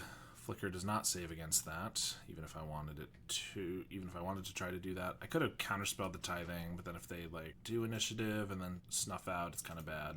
They're just flipping a Tithing Blade. Okay, fair enough. I mean, that means they don't have the best stuff to do. I kind of do want more white mana, beachfront. I would love... Actually, no, I wouldn't. I was going to say a snuff out so I could kill this, and then I could play the Initiative, but that's a black creature, so that's not going to work. So let's just play... I guess I need to play a creature. Ugh, I need to hold up Counterspell, but I also need to play creatures to try to take the Monarch, and I need to do this, and I need to do that. Well... Here comes Skyfisher. I guess Thraben Charm's not the most effective, although it is removal. I don't know. I'm still frazzled from last game. And now they play the Hunter because I don't have the Counterspell. Cast down and Bojuka Bog again. Attack for 1. Cryogen Relic. Prismatic Strands. I will just keep getting Counterspells. I mean, Counterspells are great. It just feels like they were already so far ahead. It's very hard for me to hold up Counterspells because I need to deploy cards. I mean, we don't need to take the Monarch because we have so much value of our own with these Ghostly Flickers and stuff. The Initiative, however, could be good to take at some point. If I get up to enough mana where I can, like, Strands plus Paladin, that could be good. I guess I'd probably just hold up Strands next turn, cast it, and then I Paladin to play. I don't know. Let's just pass. Right, and we're just losing 5. Plus they have a Tithing Blade going. I guess I have Dawnbringer Clerics to gain a little bit of life in our main deck, but it feels like we're just dead. They play Crypt Rats, we'll counter that. Crack a Spell Bomb. I guess technically I should cast this with flashback on black in case they still want to play another Crypt Rats this turn. They still just have one. They can just do it on my turn. Alright, we're dead. They'll just activate in our upkeep and we can't do anything about it. The irony of getting ending a 1 hour match and getting paired with Gardens. Yeah, I'm not loving that. I kind of wish I could just have something easier. Snuff Out's pretty bad in general, but it does get rid of Avenging Hunter, which is one of their best ways. We also just had the initiative from early, like in our hand, so feels like that should have been an okay one for us, but admittedly some misplays from myself and my cat made that difficult. Where'd the burn players at? I mean, honestly, like, I'd probably just get steamrolled there too, but you know, Dawnbringer, Prismatic Strands, a bunch of Inspectors. That is kind of what I'm trying to hedge against. Archaeomancer just feels bad. They have a million Bajuka Bogs and Spell Bombs, I think, which they're going to keep in because they know about the Prismatic Strands, but I think Strands is still good enough to keep, probably. Dawnbringer does not seem very good. Dreamstalker is just another creature. It's decent value, but it attacks terribly. It doesn't even block an Avenging Hunter. I guess we'll try that. It's possible cutting 5 creatures. Oh, everything I cut was a creature. That could be a mistake against Gardens. I only have 11 creatures left. Boom, now it's perfect. Gardens players love to use every single second of the clock, even in sideboarding. Shaking my head. We're on the play. We have nothing we can cast. Great. This one is not... This one sucks. I mean, we have our mana, but Prismatic Strands... Tithing Blade. I mean, the problem is we're trying to be a control deck like they are, but we're just a worse version and we don't have as much good card draw. Well, this will be a fast one because we're down to 4. And now we have our Paladin. Well, honestly, legitimately, if we draw a Cryogen Relic, we can get out of this pretty easily. Timing out sideboard is another level. I mean, they just love to do that, don't they? I mean, there's no way we're going to win this one by going aggro. Probably not going to win by... Anyway, first hand looked better. I mean, yeah, it didn't look keepable, but it did look better than a 4-card hand. That's crazy. That's often the case. I mean, nothing. It was still 2. I believe it was these exact same 2 lands and a whole bunch of black spells. So, like, honestly, I think this was a better hand. We have to draw a Cryogen for it to really go off, but I still think this was probably better. Hindsight, be like, yeah, exactly. Duress, sure. I could flicker my lands in response. They got a Wellspring, Bajuka Bog. Crack this for a Swamp. There's our Cryogen. Here we go. Untapped land. Okay, well, still not bad. Until they, like, Troublemaker oof it right now. We have a game. We just might. I mean, we're still 4 cards to 9. Fewer lands, fewer artifacts. So it's going to be a tough one, but I do legitimately think it's possible we could win this. Map. They keep a Snuff Out on top. And look, they're discarding. They're just wasting value. Terrible gameplay. It's possible I should just Ghostly Flicker the Relic to draw 2 here, but I'm not going to do that. Like, drawing 2 gives me a better chance of hitting our lands, obviously, but always lucky. Okay, I was 1 turn off from the Troublemaker Roof. They bring back a Troll to the top. That's fine. Thraben Charm. Inspector. We know they have a Snuff Out. They have a Troll on top. At least it always gives a card. Yeah, I mean... I wish they had not done that, but it's still really funny when they do, because it's like, okay, I'll just draw a card. You spent mana to give me a card. What am I holding up Thraben Charm for? Nothing. Let's play a Skyfisher. Try to keep Skyfisher with Flicker up at some point. Yeah, at some point. Oh, they're going to kill the Inspector? Sure, that's fine. I'll pick up this island. You're just saying to keep it up so that we, like, to dodge a removal spell? Because it's not terrible, but I'd like to have something to pick up other than, like, lands. I don't want to have to double unsummon my lands to be able to get that going. Tithing Blade. But yeah, it's not a bad idea at some point. I could still go for another Cryogen. I mean, a Tithing Blade would be fine. I'm going to wait to use this Dust to Dust until they flip their Tithing Blade, probably. They do have a Viscerator's Insight in their graveyard, so I could exile that. I feel like I want to get more value out of it. They're making it hard? Yeah, certainly they are. I was also trying to use Thraben Charm to kill the troll that's coming down at some point, but they killed all my creatures. Plus they still have a Snuff Out. Alright, Tithing Blade off the top would kill both of these and let me get down my Skyfisher. That'd be pretty good. I mean, Lorien's okay, but I have to take a hit for 8. That seems bad. I could just Prismatic Strands and Skyfisher. That's the big difference here. I guess they don't need creatures to stay afloat. We kind of do. Yes. Yeah, that's why they're pretty much just a better version of our deck. Kind of feel like we just have to Lorien here. Try to find something. There's the Tithing Blade. Oh, right. I should have... That's annoying. I was like, oh, we'll just go to discard. But we should have Fairy Macabre away their Eviscerator's Insight. I guess it's the last rites. I probably wanted to do it anyway, but then we also wouldn't have had to discard. If they don't play any more creatures, we can at the very least Tithing Blade, Skyfisher, Tithing Blade. That's a troll. And Bajuka Bog is fine. Thraben Charm doesn't do it. We know they have a Snuff Out, so Raven Charms don't even kill an oof. So I could like Tithing Blade, Skyfisher Tithing Blade, then I die to this Troll. Well, I go to 1, they flip a Tithing Blade, then I exile it, and I Strands, but I can't do that because I don't have triple white. I could Tithing Blade and Ghostly Flicker it. That's the same effect. And then I can Skyfisher and I have a blocker, but this is, I can't block this. Well, I mean, we legitimately, I think, had a chance there for a second when we got the Cryogen. Like, things were looking pretty even, but then they just pulled way ahead. All right, we maybe have a possibility. We can Tithing Blade, kill one of their guys. They're going to attack us down to 1, flip a Tithing Blade, but we can Ghostly Flicker the Tithing Blade to kill this, and we can Dust to Dust their Tithing Blade. Once again, I probably should have gotten rid of the Eviscerator's Insight. Oh, well, they just have a Crypt Rats. Never mind. 2 creatures in their grave. I mean, I wanted them to spend their mana using the Tithing Blade because I have the Dust to Dust, so I didn't actually want to Fey that away. So they need to craft with the board 1. Yeah, I mean, they would have had to have nothing going for them to want to spend their whole turn and 5 mana killing their own creature to get the 1. So I don't think that was going to happen. But I should have maybe taken away the Eviscerator's Insight, but Crypt Rats, whatever. This Gardens deck is strong. Yeah, I mean, pretty much every time I play Gardens, I actually did just play it a couple days ago, and a video's going up sometime this week, or next week. But Gardens is always really, really strong. Does it have any bad matchups? Oh, absolutely. Gardens is great against creature matchups, because it's got all the creature, but yeah, it hates combo. It'll have, you know, some Last Rites or Duresses in the sideboard, but like it's going to lose to High Tide every single time. It's going to lose to Poison Storm, a lot of blue decks. Yeah. I mean, it preys on like Terror decks pretty well because they only have so many creatures. Blue decks not as much. Yeah. And Fairies for the same reason, but like your blue control decks like Fae, like Dimir Fae and stuff like that can do decently against it. Its worst matchups are combo though. Like it's bad against Tron, it's bad against High Tide. Yeah, so it certainly has bad matchups, but I would say some of the biggest decks in the format right now are Terror, Spy, Fairies a little bit less or so, Elves, and those are all really good for it. It's also not, it can be a little slow for Red and Burn, but certainly it can sometimes win those too. So bad versus low percent meta decks, though, yes and no. I mean, you add up all those, yeah, lesser meta percentage, but High Tide is still, I think, at like 4 or 5%. Plus, you add all these up, and it gets to a good amount of percentage. But it's probably not amazing against Jund because it's got a lot of black creatures, so Snuff Out's worse. It's got a lot of tokens, so Tithing Blade is worse. Yeah, I would assume it's not the best there.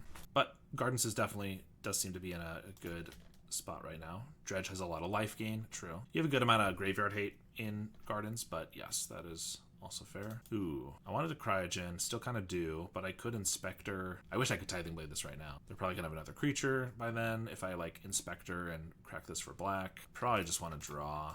Make sure we hit our land drops as best as we can. Snuff Out, not great here. High Tide is one of the best decks in the meta, but it's annoying to play with and against. Change your mind. I mean, you're definitely right about it being annoying to play with and against. I don't necessarily know if it's actually one of the best decks in the format.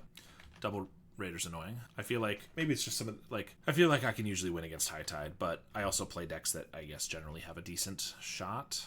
Like Black Sack can be much more aggressive than it and interacts with its hand. I guess Esper is not great against it, but if you get a bunch of refurbs and Raven's Crimes and stuff, you can get there. I sack one of these, I get a Snuff Out, and I think I just keep this tapped. Okay, pass. There are so many decks that F6 against it till that if the combo was deterministic, it would have such a higher meta share. True. Yeah, this is my fault, but again, the decks that I play, like Black Sack, I'm not actually able to F6 against it because I have like, oh, they might be playing Snap, and if they do and they go to Snap one of my creatures, then I have to respond and sacrifice it. So I have the lovely job of sitting there for 15 minutes, somewhat paying attention, which is not very fun. Well, we snuffed that out because I was definitely going to take more than 4 damage, at least 4 damage off of it either way. Tithing Blade's not great. Inspector blocks here, but I'm taking 2 from this probably, and I can sack this for, well, they just bolted. There's a rally, swing for 5. We'll sack this for more white, I suppose. Counterspell's decent, but we're just dead on board, so that doesn't seem very good. Crack a clue, and we're dead. All right, we get blue blasts. Dawnbringers and Shrivels. Take out Snuff Out, Initiative and Sentinels, Tithings probably. Put some Faithfuls in and some Familiars and we good. Yeah. Maybe some Snaps, some Muldrifters. It seems pretty good to me. And I don't think this is going to cut it against Rally. We can counter one spell and then we will die. I guess this is okay. We have 2 lands. Dawnbringer can block. Same with Dreamstalker. Good hand. Lands, removal, and life gain. Yeah, it's not too bad. Just needs more.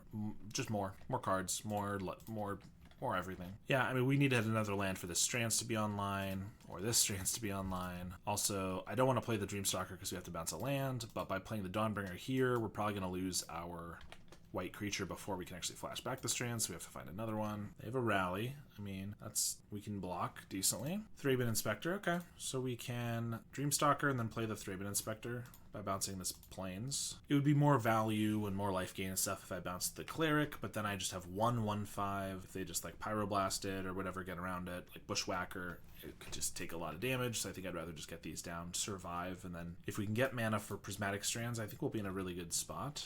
They have 5 creatures, but we're able to block everything pretty efficiently. Most of it. I could play another Inspector. I could just hold up Thraben Charm. I kind of want to crack the clue to try to hit a land drop, but I think I should probably just hold up Thraben Charm for another creature or a removal spell, and if we don't need that, we'll crack the clue. There's a Relic. That could be annoying against our Prismatics. There's a Bushwhacker. Are they going for it? Because I can eat a lot of their guys. Nice. Alright, this.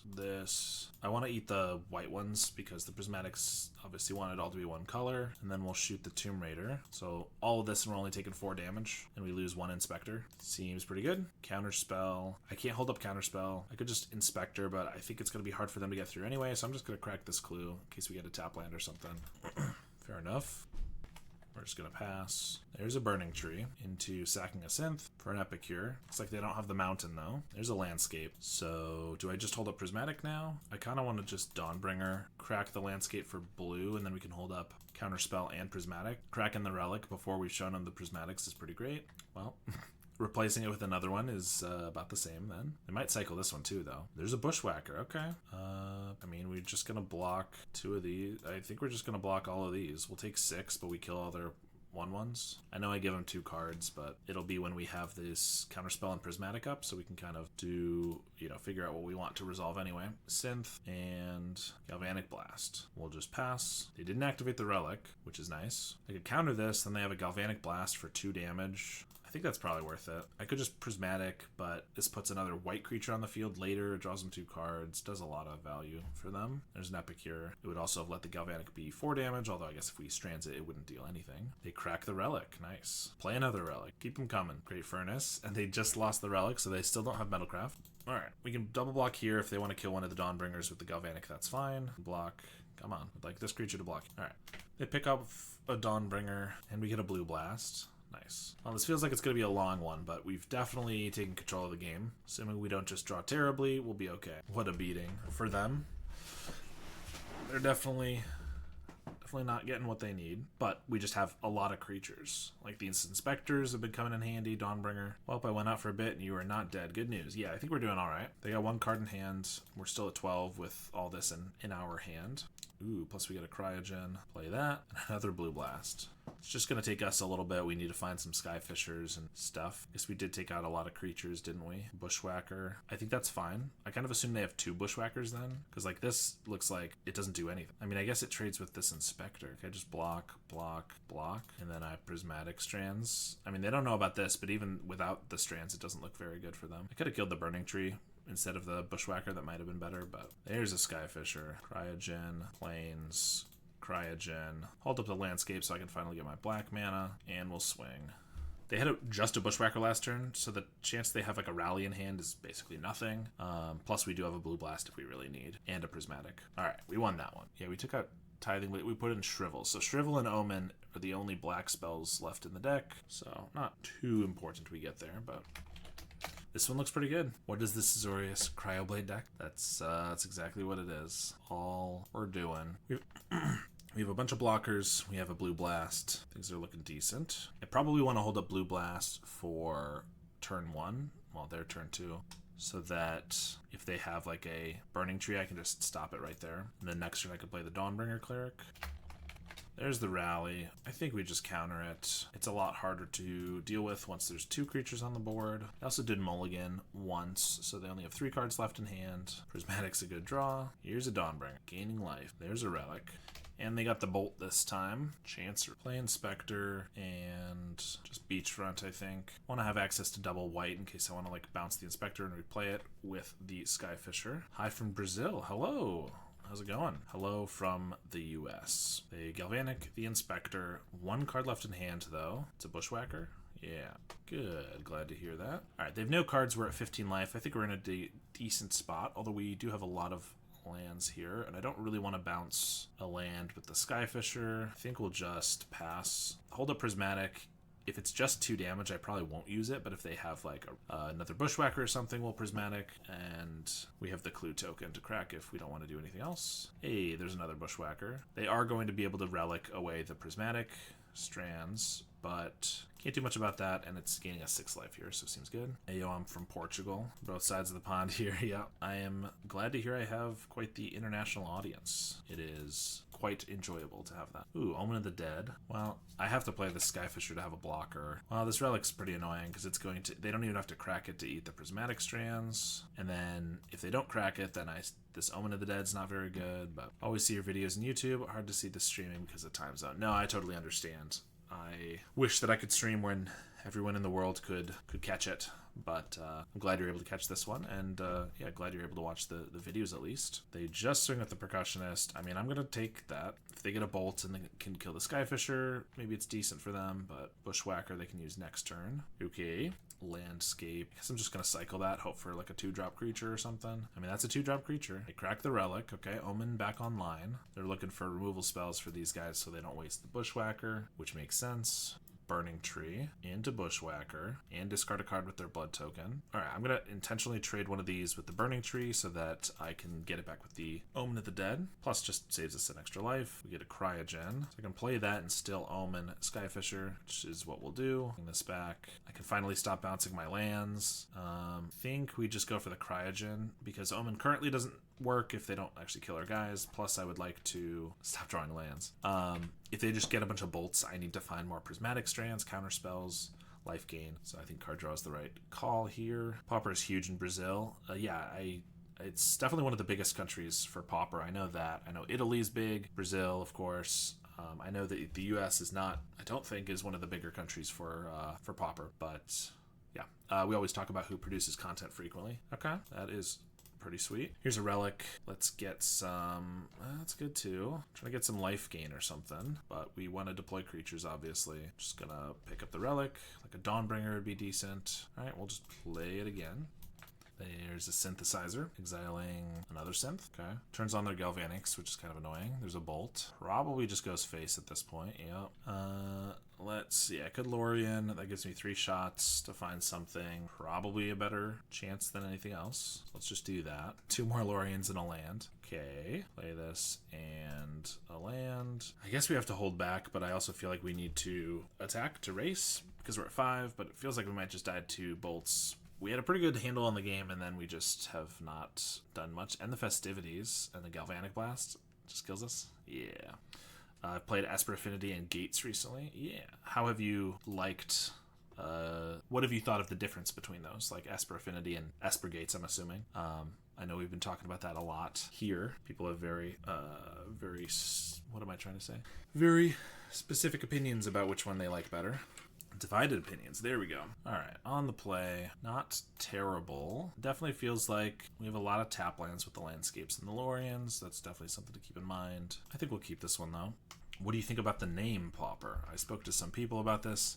They mentioned that the word Pauper carries more weight in the USA, and this could be a reason why the format doesn't attract more players. Interesting. I never really thought about that. I think... we want double blue for this counterspell, so I'm going to just get blue here. Now we don't have snuff out for this. We'll get blue-white here.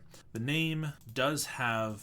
well, I mean, like, as far as the word goes, I think there is a bit of a negative connotation to it, because the whole idea of a pauper is someone who's can't really afford much, hence the cheap format. But I also think pauper's not really a common enough word in the language, in the English language, that like I don't think people are using it on average like every day. And so the connotation's probably gone away a little bit because people don't use it as much as a word, other than talking about like the format. So I'm not sure if people are like factoring that in, like, oh well, it kind of means this or not. I don't really know. That is interesting. I will say that it'd probably be pretty difficult to change the name of the format if people wanted to do that, but it is a possibility. It's why.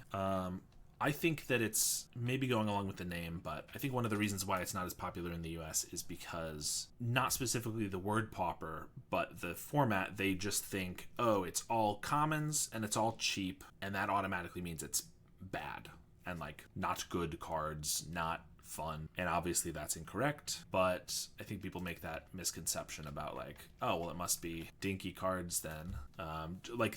I think they think of it as like less powerful than limited, because it's like, well, limited at least has rares and mythics. It's like, okay, but we have the best commons from the entire format, from the entirety of the game. And so, yeah, I think people just probably don't think about it correctly. Would have loved a land there. Refurb. I'm going to discard the Strands. It has more utility in our graveyard against this opponent. Like, they have red spells, red creatures, black creatures, colorless creatures, but now, like, their Galvanic Blasts are kind of tough to use. So even though I can't cast a Snuff Out right now, I think it has more utility later. Gearseeker Serpent, well, for example, I can kill that if I get a swamp. Another Snuff Out. So I could Skyfisher, bounce a land, Relic. That gives me 3 creatures, so that next turn I could like Thraben Charm the Serpent if I don't find a swamp. I'm wasting value there, so the value is, better if I just play Relic, and the next turn if I don't hit my land now, I can play a Skyfisher.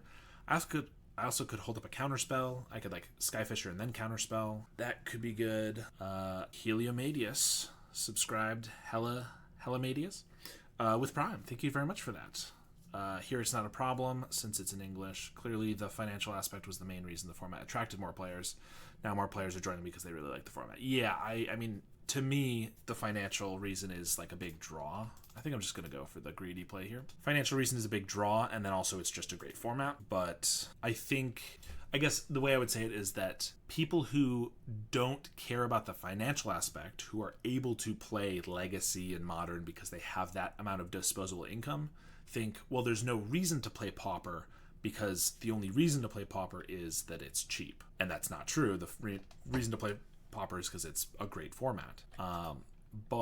So I think we lose, at least in the US, I think we lose a lot of people who would play the format if they just considered it as its own thing, and it's not, the reason to play it isn't just because it's cheap. So I think we lose players for that reason, unfortunately.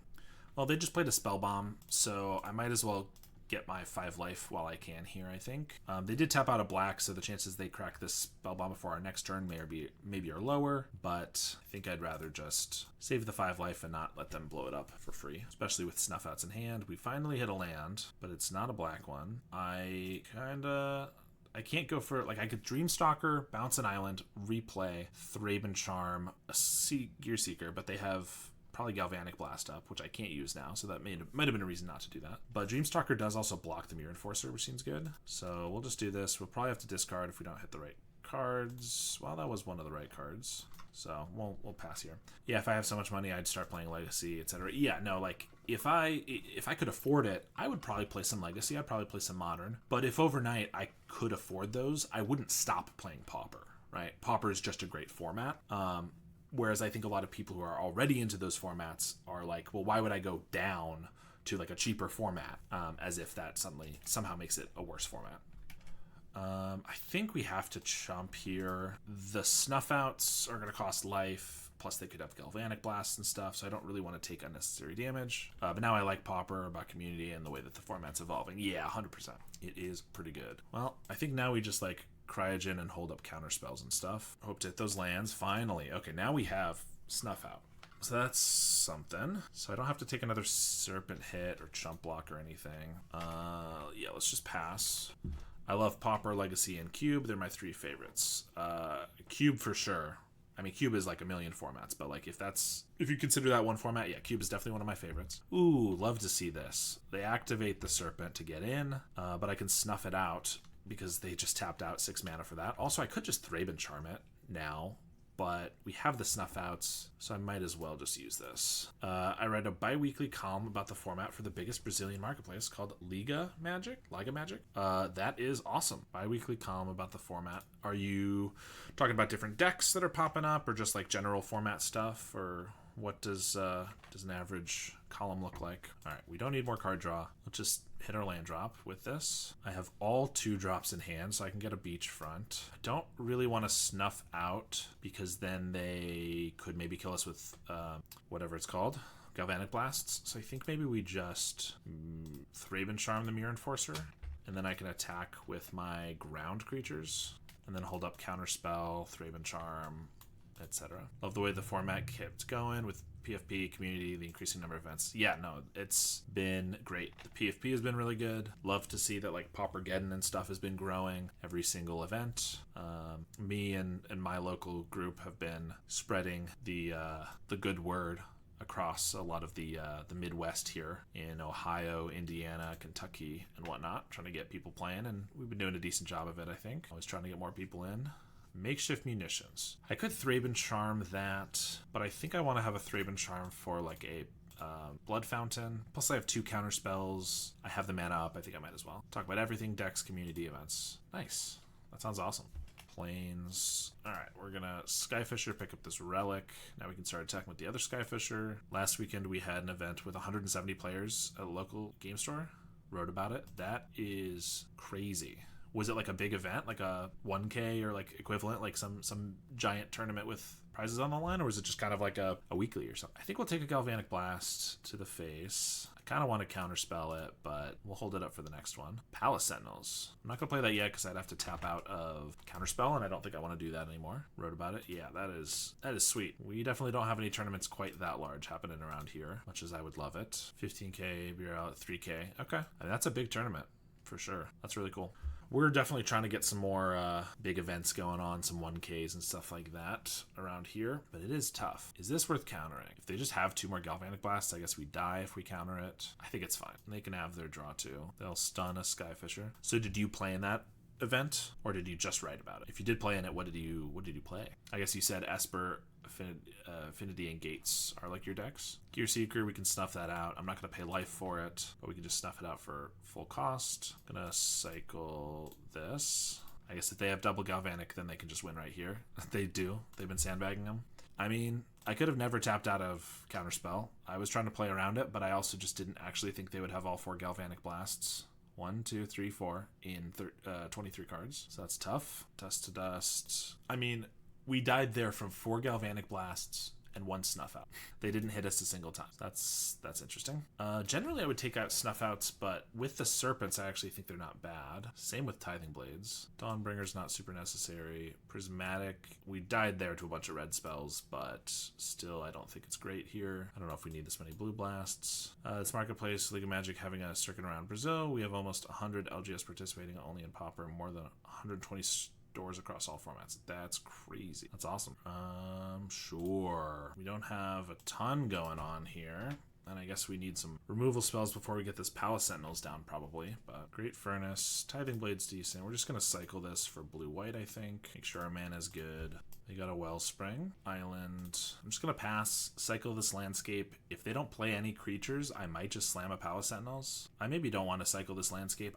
This is definitely one thing that I do. It's like, well, I already have 4 lands. It's like, well, I probably want more lands. So maybe I should just play the landscape, because then that guarantees like the next turn I could go like Tithing Blade, Ghostly Flicker if I wanted to. The Blood Fountain. So we could see some Mirror Enforcers, but we don't. Sure, let's just keep the land. I could duress to kind of know what I'm in for, but where's the fun in that? I mean, they didn't play any creatures, so maybe they don't have any. Here's hoping. So we'll just play the Monarch and pass. Anyway, I always see your videos. I love Glinthawk and Car Skyfisher. Those are 2 of my favorite cards, maybe, you know, in the entire format. I am a big fan as well. So rest assured there will be a lot more Skyfisher and Glinthawks on the channel in the future. There's a refurb. We will get rid of 1 of these lands. If that's their only creature, though, Spellbomb, I can Tithing Blade it away. And then I can hold up Blue Blast and like Skyfisher back the Tithing Blade. That seems good to me. About Affinity or Gates, the problem with Affinity to me is the hate from opponents. Yep, that's one of the things I was trying to solve today. Gates was more smoothing. Okay.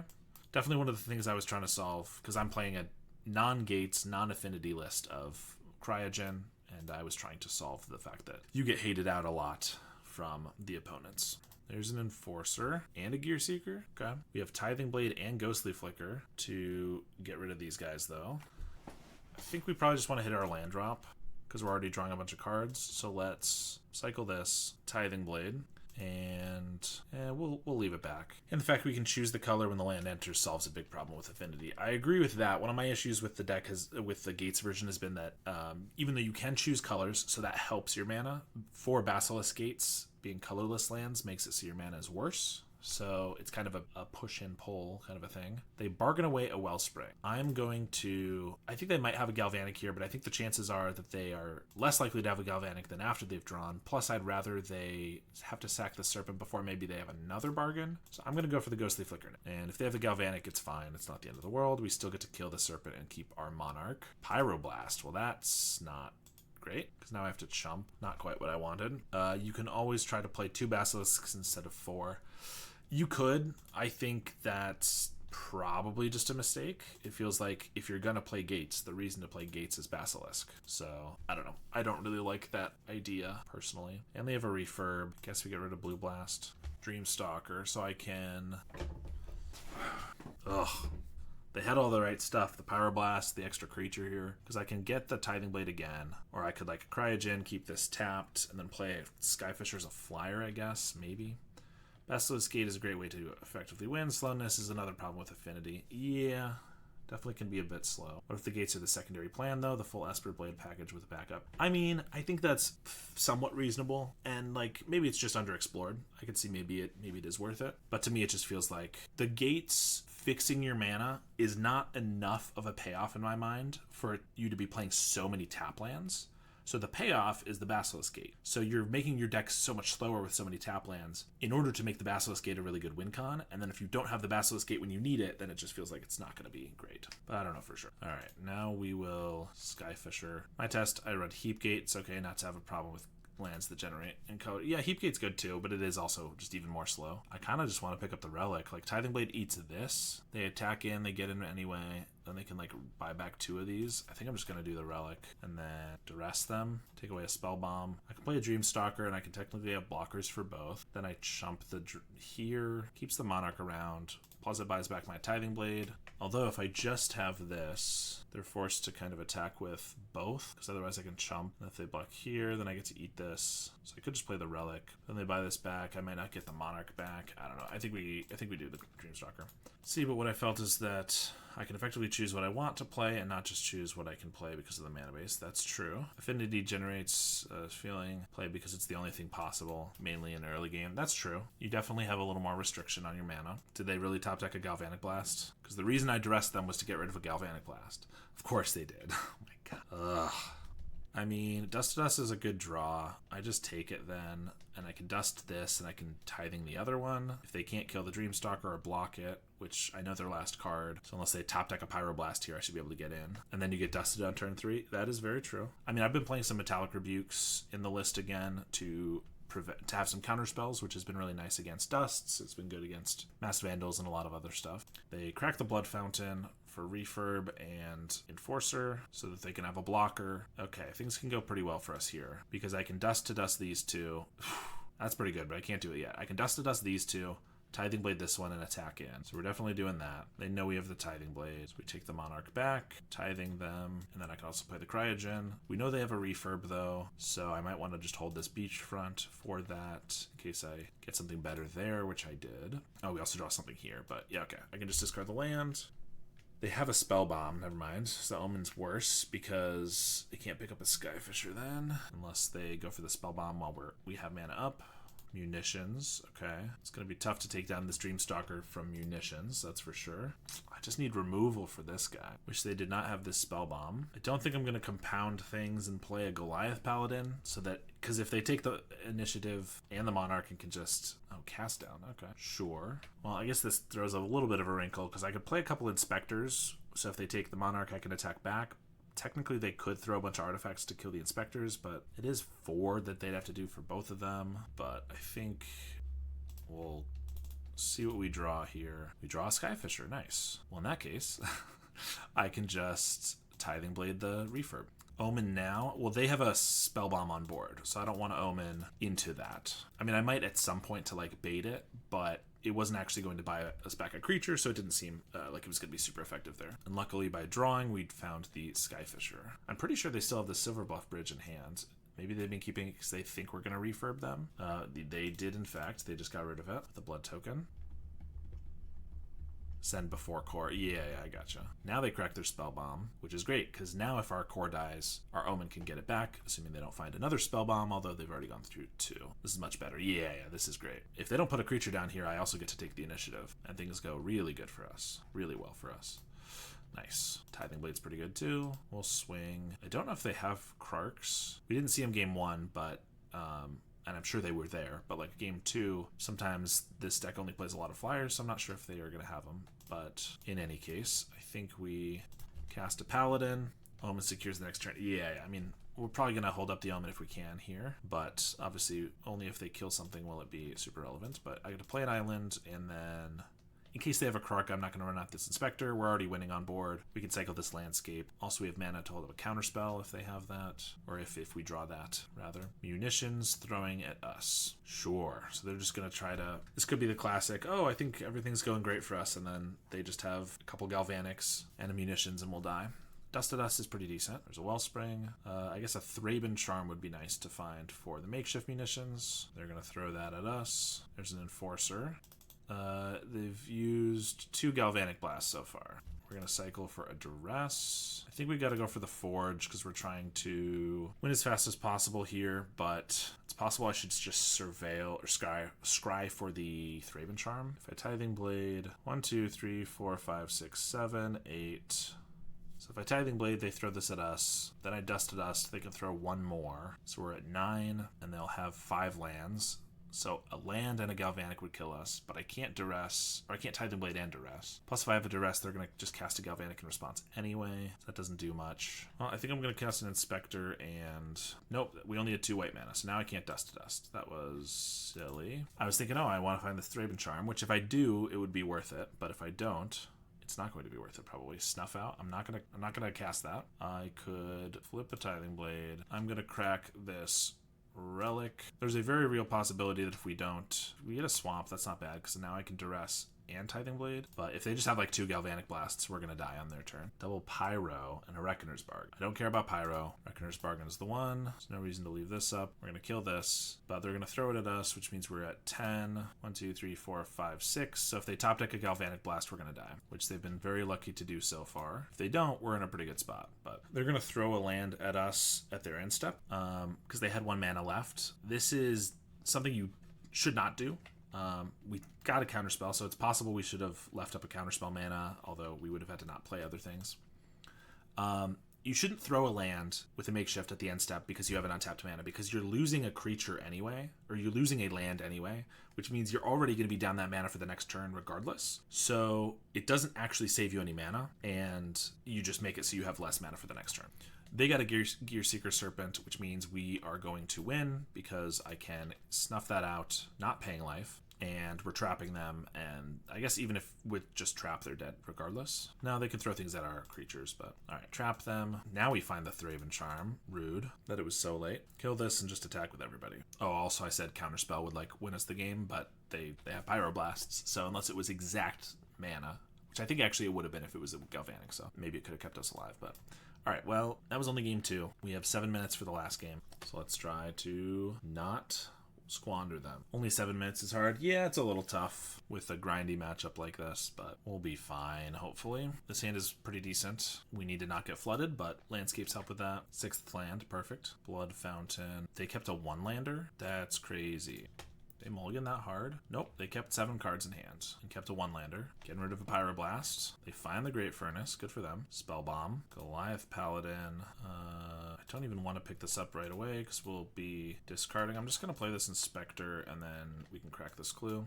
Greed from them, yeah, 100%. I don't know what they're thinking. I mean, it's, you know, they hit their second land, so they're okay. There's a Cryogen, so they're, you know, maybe in a good spot, but they could still whiff on their land, but okay. They're getting there. And if they, like, triple Mirror Enforcer us now, we'll know why. Looks like no, just the one. Clue, and bounce the Relic. We are drawing a lot more lands than I would like, and play a Relic. We'll get rid of Beachfront. Bargain the Cryogen. Where Dust to Dust? Yeah, we're looking for it. There's a couple in here. There's a Relic. So do I just slam a Goliath Paladin because I have blocker? I have a blocker. Oh, now we have Snuff Out, but then I won't have Snuff Out up this turn. I think it still might be decent. Maybe this is greedy, but we'll hold everything back. We'll specifically get our swamp so we can cast Snuff Out next turn. I mean, they have to have like 3 removal spells to like get in and make it really bad for us. Refurb. I guess I already had a swamp here, so we'll just discard that one, I guess. There's a cast down. And now I have to chump. Thoughtcast. Grow our Skyfisher out of Galvanic range. Counterspell's good. Snuff Out for the Enforcer. Although now we'll just die to Galvanics to the face or whatever probably. But let's just Dreamstalker back the Relic. I'm not going to replay the Relic though because we're going to hold up Counterspell. There's Dust to Dust. I definitely was slacking a little bit on cracking these landscapes. I was just about to crack this one for a white source. So it would have been nice if we could Dust to Dust right there, but we have a counterspell, we have a 1 blocker, and then we have Dust to Dust next turn, ideally. We're not going to counterspell anything except for removal, probably. We'll definitely block if they want to trade this with, like, Galvanic as well, that's fine, or Toxin Analysis or whatever. Sure, I don't need to counterspell that. I'd rather just counterspell creature they follow up with, if there is any. Not going to counter that. We can also just Omen of the Dead back the Skyfisher. They do have a Spell Bomb. I mean, we'll make him use it. Or I could... Actually, no. We'll wait, because I can Dust to Dust the Spell Bomb and the Fountain, and then in response I can Omen back the Skyfisher, or the Giant if I want, but I couldn't then use it this turn. Dust to Dust these two. I guess we're not going to use the Skyfisher this turn either, but I still think that's the better one to get. Hold up Counterspell for creatures or something that might kill us. Cryogen's fine. Like Refurb is probably counterable. Maybe not because we have a Skyfisher to block it as opposed to other things, but they also haven't had a lot of creatures, so it feels like that might be one of the only creatures they have. There's a Wellspring. They Galvanic Blast us while we're tapped out. Alright, well, it feels like they might have more Galvanic Blasts or something at the ready. We draw an extra card here. Let's just play a Relic, play a Skyfisher, bounce a Relic, and do I want to just bluff a counterspell? Not really.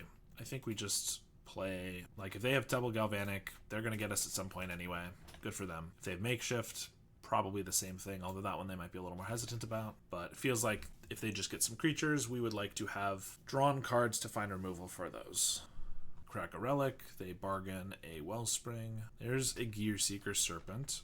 We do get to go to the Throne of the Dead 3, which can find us a Palace Sentinels. Sure, let's go all in. We're the Monarch 2 now, which is pretty bad if we don't find a removal spell for this. I mean, we're pretty much dead if we don't find a removal spell because they'll hit us down to 3 and then 1 Galvanic probably kills us. Lorien Reveal draws the most cards, so we're going to do that. We can find a Tithing Blade, a Thraben Charm. There's a Tithing Blade. Alright, so we're not dead to this guy. We're still dead to the double Galvanic, but that's, you know, usually going to be the case. Ghostly Flicker is also removal with our Tithing Blade. And we have 5, 6, 7, 8, 9, 10, 11 damage here. So we have a 2-turn clock. They're playing some Wellsprings. And a Relic. Crack a Relic on a Skyfisher. So that means we have 9 damage. I mean, at some point they are going to find the double Galvanics. So I would very much like to find some counter spells and life gain, I guess, if I have any life gain. Let's attack with everything. Play a Relic. Play another Relic. Flip Blade. Yeah, I was thinking about it, but I don't think that really matters. We can maybe gain 1 life before we just have lethal on them. And if they get it this turn, it doesn't really matter. So let's just play this. Maybe we need some type of recurrent life gain. Yeah, I mean, we have Dawnbringer Clerics, but we sided them out for this match, which I think is probably correct, but it does certainly make things more awkward when I want to find life gain against them. We're going to just try to put a bunch of guys on the field so that even if they kill 1 or 2, we can still attack in. And then I'm going to hold up Ghostly Flicker for all the good it might do. Snuff out. Probably not going to be playing that, but it theoretically could be decent. Like Compass. Yeah, we did have Compass in the sideboard at first, but we ended up taking it out. But again, Compass is not something I would bring in against Affinity. Like right now in this instance, I need life gain as my only way to die is a bunch of burn. But in general, it's not really great in this matchup. But yeah, we chose Dawnbringer Clerics over Compasses in the sideboard, which was really good against Red Rally a little bit ago, but potentially is not the right call overall. Well, they haven't started casting Galvanic Blasts. They have 3 in the deck. There are 15 cards left. Question is, have they found them and they're just trying to play around counter spells? That's a refurb. I don't care too much about it. I will get rid of this Dreamstalker. At this point, like removal in case they play something else as a blocker is relevant. Ghostly Flicker to flicker Tithing Blade's good. Blade is life gain. If we had flipped it early, if we had found it and flipped it earlier, it definitely could be some life gain. It's just in this instance, it's not doing much in that area. They're gonna pass here. I'm gonna Ghostly Flicker the Dreamstalker and the Tithing Blade. So I will Tithing Blade them, make them lose a guy, and then I'll bounce the Tithing Blade so I can play it. Oh, I maybe messed up because I only have 1 black mana. So I actually can't Tithing Blade and Snuff out without alternative cost snuffing out, which I don't want to do. Oops. Forge onto a Skyfisher. If they block here, this is 8, 9, 11 damage. So if they don't have a bargain, it is still lethal. So we'll cast that. Or I guess they could have a blast to shoot down one of these. But then I can hopefully just attack next turn. Although if they survive this and then can attack in for 5. Although if they have to use a blast, it's about the same. I don't know. We have 1 minute left, so we are trying to go fast. They have a Galvanic Blast. I'm going to try to draw to a counterspell. Dust to Dust is not a counterspell. Thraben Charm is not a counterspell. It's a removal spell to kill this. So now I drew a counterspell after all that. So I'm going to try not to time out. I'm going to counterspell only something that kills us, and we're going to attack them as quickly as we can. But they had to use a Galvanic Blast, which means that they need to find 2 more, because they couldn't have had both because they would have used them before.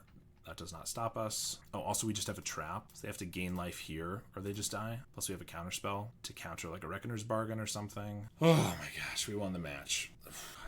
Well, we still have 1 more match. All right, we're going to go for our last one. Second one out. Yeah, I don't know if I can play this deck much more. I do not love playing this type of a deck in general because it's just going up against the clock is very stressful. But I especially don't love it while I'm streaming. If I'm recording by myself, at least I don't have to, like, if I timed out there and I was like on my attack step, it'd be very unfortunate. Let's see if we can get the last match and finish the league. And look, even if it's just another a burn or something, I just don't want another 1 hour match where it comes down to time, because I'm dying up here. Yeah, I mean, the deck's been able to win both of those 1 hour matches, which is pretty nice, but that probably just means it doesn't have enough finishers. I should be able to finish the game quicker, ideally. This one's okay. All right, some Jund. Nothing grindy about a Jund matchup, which is good. Oh boy. All right, sack this for a Plains. Inspector, and bounce our Plains. Hopefully they don't play creatures for a bit, and then we can feel comfortable playing the Palace Sentinels out. Hey, they didn't play a refurb there, although they might just have like a draw 2 is possible. Let's play a Relic and an Island. Yeah, there's the draw 2. Blood Fountain and Munitions. They have a Swamp. I can kill the Munitions, so I'm not worried about that. Question is, am I bold enough to just play this Palace Sentinels right now? Ooh, Dawnbringer kills the Munitions. Just play Palace Sentinels? Yeah, why not? Let's get into another hour-long match. I mean, we have Thraben Charm to kill like a refurb plus Skyfisher to block. If they play a Chrysalis, we can also Thraben Charm that. They haven't played any creatures thus far, which kind of tells me that they might not have them. The deck doesn't generally play a lot. Gixian Infiltrator is another one they could have. Krark, sure. Well, Krark isn't going to be able to take the initiative, or the Monarch, rather. I'm just going to Dawnbringer blow this up before it causes me any pain. If they want to, like, pick off a Inspector, go for it. I'm just going to play it super safe, hold up a Thraben Charm for whatever they have here. I can always crack a clue if nothing else, but if they have like Death Touch to this to wipe our board so that we don't have as many blockers, I can just Thraben Charm it in response, which feels decent to me. They're just gonna pass. Well, I'll crack a clue. Guess they can do it while I'm tapped out, but so be it. Ghostly Flicker, Dreamstalk. It's just attack. I'll play Skyfisher, bounce the Relic, Paladin, play Relic again. Drawing way too many cards here. Oh no. They have a Insight in response? Sure. I can Raven Charm to kill their Krark. I don't have much else to hold up, and I might as well not discard a card. I guess my removal is limited. Yeah, I probably don't need this. It's fine. Let's just get rid of... Oh, we also draw from the Monarch. All right, let's get rid of this. I probably don't need a Lorien at this point, and Skyfisher can come right back with this Omen of the Dead. Hey, the Wellspring. See, I just need them to not draw any creatures, and we'll be fine. All right, Chrysalis, but we can deal at 8 damage, so let's just do that. They could Krark in response, but they would still be killing the Chrysalis. If they sack 4 things, it'll still take some damage. If they give a Death Touch, it will still kill it, so I think that's fine. Since they can't deal with 1 emblem, let's put another one on the field. Now they're trying to give Krark Death Touch because we have the Paladin down 2. We'll kill it in response. They have too many. They don't have enough artifacts to sacrifice a bunch in response. They'll probably just let it go, and then they can pick them both back up with the Blood Fountain, which is fine because it's going to take them a while. I mean, they could like Blood Fountain and replay the Chrysalis right now, but they go for an Offering. Refurb discards a Beachfront. Refurb discards Inspector, I guess. Found their creatures, finally. Map onto the Refurb, they find a Dross Forge. Forge will go on the Sentinels. Try to spread out our damage, but I don't want to go too low where they could just like Krark it in response pretty easily. Is my thought process there. Skyfisher I could buy back. Let's just play a Relic, another Relic. Let's attack. Double block the Dawnbringer Cleric. I mean, I'll take that trade. Sack for a mana, and I think we'll just pass. I can hold up Ghostly Flicker. So even if they take the initiative or the Monarch, I could like flicker these to get them both back. It's gonna be a long ass video. Yes, it certainly is. I mean, I generally I use a program to take out all the silences, so I'll condense it down. So honestly, when I stream for like, it's been just over 6 hours. Usually when I stream for over 6 hours, it's still only like a 3-hour video, which could easily be the case here. I don't think I need this Relic. I have a lot already. There's Chris, and they just attack with a Refurb. I have a blocker for it, but they have a Cast Down, it looks like. They should not have attacked first, because now I have a Ghostly Flicker, and I get to flicker this and this, and I get to eat their guy because they already attacked. There was no reason that they needed to do it that way. Draw a card, bounce this to draw another card. And Prismatic's pretty decent. And I guess I'll just flash in this Omen. By the way, question, why do you sometimes put a video with more than 1 league? The videos with more than 1 league are the VODs. I don't break up the VODs into multiple videos. I just leave it all as one big video, which maybe I'm just not getting as much content as I should. But it feels like kind of a waste to break it into multiple videos, and it's a VOD, that's just what people do. I guess that's what I do. Snuff Out can kill a Chrysalis, and then I can attack. What's the program? It's called Recut. Attack with everything here, why not? Why not cut them off? I mean, to be honest, I'm already posting, I post 3 league videos a week, like that I record, and then I post my VODs, which is currently 2 to 3 times a week. If I was cutting them into more, I would have, I guess I'd have probably a video every single week, so maybe, or every single day, so maybe that would be better. But I mean, it's more work. I have to, it's not a lot to cut them in half, but it's a little bit. I don't know. Is that a bad thing? More content? I mean, it's not technically more content, right? For you would be getting just as much as ever. I would be getting more videos out, which means potentially more watches. So it could be better for me, honestly, if I just didn't do it that way. But it's not just cutting 1 video into 2 videos. I also have to make a new thumbnail for it, which I've been putting a decent amount of effort into the thumbnails. So that's half hour or whatever. I have to write the description and like do all the other stuff, which is another little bit of time. So like there's a good amount of effort that has to go into a new video. I don't know. I mean, I could post multiple videos in a day too. Like if I stream, most times I've been streaming, let's just snuff this out. Most times I've been streaming, I've been doing at least 2 leagues, sometimes even 3 leagues. And so yeah, if that's 3 different videos, I might be doing even more than 1 a day. And I don't know, it might be worth trying. Maybe I should try that and see if people prefer that, or if I get more views, because I'm sure there are people who stop watching at some point during a video, even though there's more content, and maybe they would have restarted that new video. I don't know. I didn't leave up any white here, which is silly, because if they have something to kill one of these guys, they cycle a landscape. Oh, that's fine. I thought they were going to pulse a Marasa. If they have a pulse, I have a counterspell, or any other way to gain life, or like a cast down Crypt Incursion. Okay, that'll do it. We'll counter that. I just feel like when you click a video with 1 deck in the thumbnail, sometimes one might drop the video on the second league. Also pretty sure viewer retention is a big part of the YouTube algorithm. Yeah, I mean, that's definitely true that it's a big part. I mean, to be honest, that's why I try to keep my videos, my streams rather, to be the same deck. Like, I don't mind testing different versions of the deck like we've done today, but that's why I generally prefer to keep it 1 type of deck, so that for this VOD I can just say, oh, it's Esper Affinity-less CryoBlade, And so I generally don't try to switch like Jund and then Black Sack or whatever. Sometimes I have done that, and then I put them both in the title and the video thumbnail. Yeah, it's just more work, but it might be worth the payoff. So I could certainly look into it. I mean, does it affect, are you just curious, or does it affect you in some way that like you prefer them different videos? Which is fine if that's the case. Dawnbringer was pretty good against Makeshift, but that's about it. Otherwise it's kind of useless. Thraben Charm can already blow up Makeshift. Tithing Blade is pretty bad here though. Last Rites and Fair Macabre decent. Prismatic Strands is not amazing because they have colorless creatures. Sentinels and Goliath Paladin seem pretty good here.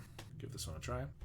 Double Dust to Dust with no way to cast it. I mean, Double Dust to Dust could win us the game against this opponent, but might not. So I think we got to throw that one back. I guess it's just Snuff Out.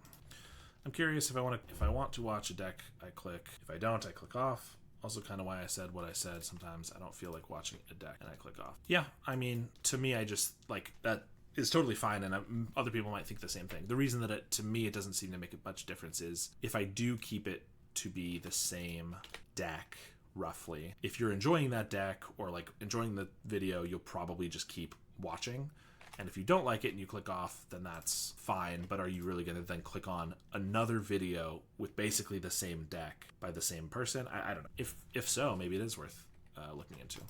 I was hoping that I could catch like a Chrysalis or something here, and I did not.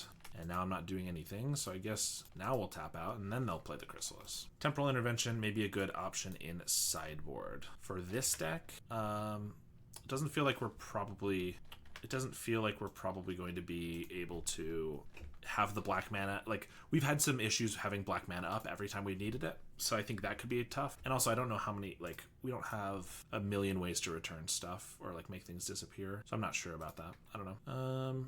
I mean, Paladin's looking bad against these right now. It might just be that then. Yep, I think the best argument here to have there is that it's unlikely for you to get to a video you watched halfway, but a new one will pop up. That's true. One is feeling like watching that deck another day, it may be clickable. Yeah, that is definitely a possibility. And certainly if I'm just putting up more videos, it might reach further, more people might watch it. I mean, it also might just be a little more abrupt. I don't know if it'll be as good of a viewing experience, because like I might say things in this half of the video that are referencing things in the other half of the video, and if I've taken those videos apart, is it possible that you'll lose something there, is another thought I have. It's all theory anyway, you do what suits you best. Yeah, I appreciate it. I mean, I'm doing what I can to try to make this as much of a full-time job as I can. And so whatever way would work best, like I would go for that. I just don't know if it's definitely going to be better to do it that way. That's pretty annoying. We will counterspell this, but that means that this Chrysalis can get past this Stalker. Also, they have a Red Blast. I think Mangu does a good thing to address the abruptness. He does intros and outros in the streams to keep the videos easy cuttable. Yeah, I guess that makes sense. I mean, I've seen people do that before, and I didn't think about it too much. I guess we'll block here to make him sack a bunch of these, and then I can Omen of the Dead. Black mana can be a problem, but the permanent exiling seems to be easy. Bounce, Relic, Clues, Core, etc. Yeah, that might be true. Pick up the Dreamstalker. Well, we're going to dust to dust these two, and I mean, I could just keep this loop going with the Omen. I really don't feel like I can afford to pay 3 mana every single turn just to block one of these, so I kind of want to just draw. Yeah, I guess it does make sense that a lot of people just kind of do their best to record it as a stream as it would be for a video. So like, yeah, doing your own intros and outros at that time, not that big of a deal for the people streaming, but also not too big of a deal for makes the YouTube videos easier.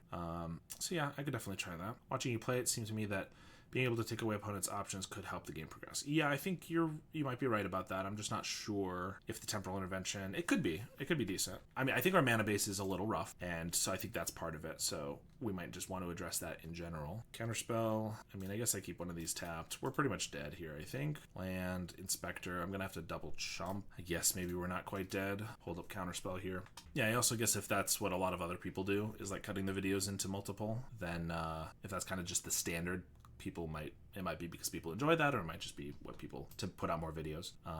But it might be worth trying. I'm definitely just, I'm just making everything up as I go along. I'm not doing it because I know what I'm doing by any means. I guess we'll counterspell that, because then I chump here, I block here. They probably have another removal spell. They have another Chrysalis. We don't have any board wipes in here, so I can't imagine we can get rid of all 3 of these Chrysalises. There's a Bog, there's a Krark. Just giving my 2 cents as an avid MTG content watcher. Love the videos either way. No, I appreciate it. I do not mind. All right, let's not waste any more. I don't mind the suggestions. I'm certainly open to trying whatever people think is best. I think Temporal besides Duress because the Monarch and Dungeons, take a creature with evasion or a big creature can be defining. Yeah, I agree. Ugh, our mana is rough because otherwise this looks pretty decent. Yeah, I think Temporal could definitely be an option. We're going to keep this one and just hope we find... Well, this is going to get black. Just hope we draw some more lands, I suppose. Get rid of one of these snuff outs. Get our black mana. Oh, maybe I should have just gotten double blue for this Dust to Dust. The blue Monarch creature gets unblockable when you need the emblems. Yeah. I mean, with double emblem, I guess it's even better. It's not a bad idea. Skyfisher, not bad. Until about content creation until 2023, I was a co-host in a podcast for 5 years, and reconciling this to real life is really difficult.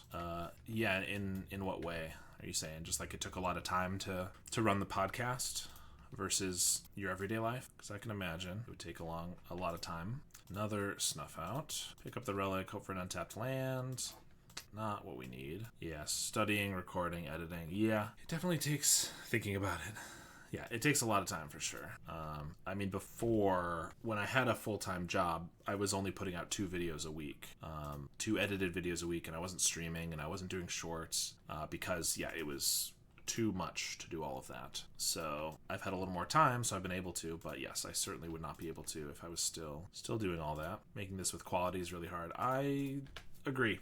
I hope what I put out is quality, but definitely sometimes there's some shortcomings because it's a lot of work. It takes a lot of time. They got a Chrysalis, Omen of the Dead. So I could just slam an Archaeomancer, pick up a Dust to Dust, and if that is fine, then next turn I can like get rid of the refurbs. I could get rid of a couple lands. Feels like it might be a little risky. Maybe I just want to hold up a counterspell at this point. I could just play Dreamstalker, bounce the relic, play it again, so I hit more lands. I feel like it might be better to just wait until I can hit 7 lands, and then I can Archaeomancer Dust to Dust right away. Although if they get like a spell bomb before that, then that's not going to work very well. Beachfront's nice, so I think I'll just hold up counterspell then. We don't have any other removal, so counterspell might be necessary for Chrysalis, or removal on the Skyfisher or something. Kixian Infiltrator.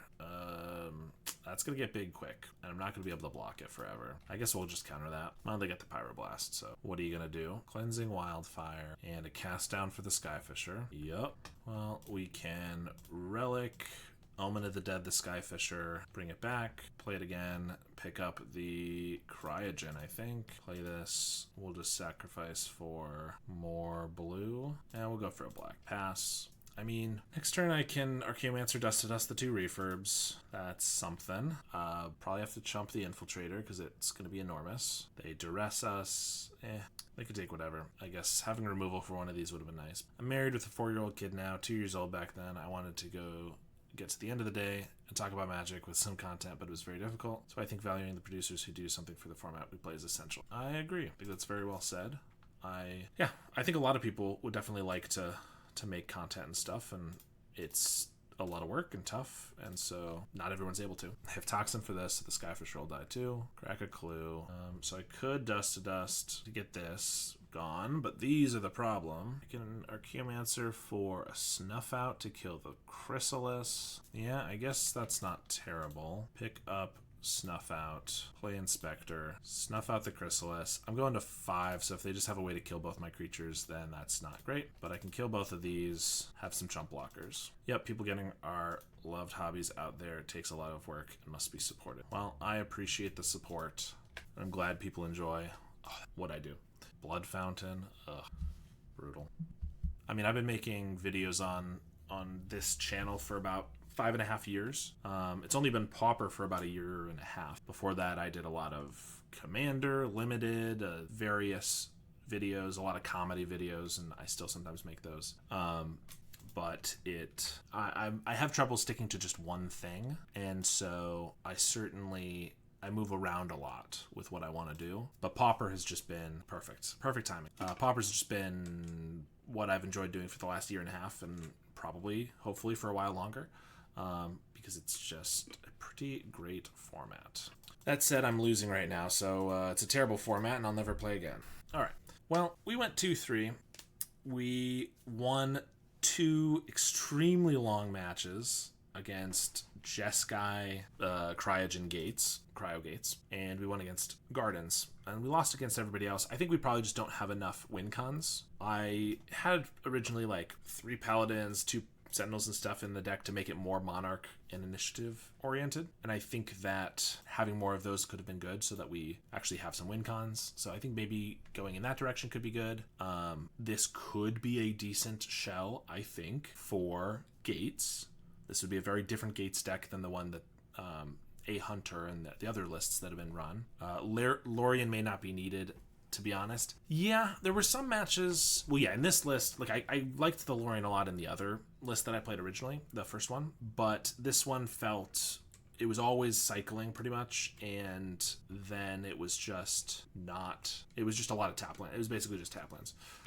So much card draw, not enough winning. Yeah, so I think Lorien could be cut. I don't know about cut, but if we did switch this to Gates, maybe then you could take out the Loriens. You could do like your Paladin and your Sentinels, more of those. I don't know. I think there might be something here, but the Archaeomancers also didn't feel amazing, but I did realize after we started the league that I had cut the Ephemerates, and so naturally they're not going to feel the best necessarily.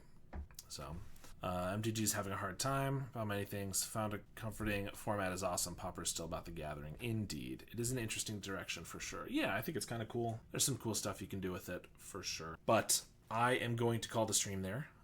This is my longest stream thus far, 6.5 hours. I think 6 was my previous record. I hope everyone enjoyed. For me, I got both Pauper and Pre-Modern. Such great communities. I've heard good things about Pre-Modern, so I'm sure that's pretty nice too. But yeah, thank you very much everybody for watching. There's going to be more videos always on the channel, so make sure to subscribe over there on YouTube. And I plan to stream at some point next week. I don't have a set schedule. It'll probably be the same like 1 p.m. Eastern Standard Time window that I've been trying to do sometime throughout the week. So I hope you're able to catch the next one. Thank you, and I'll see you later.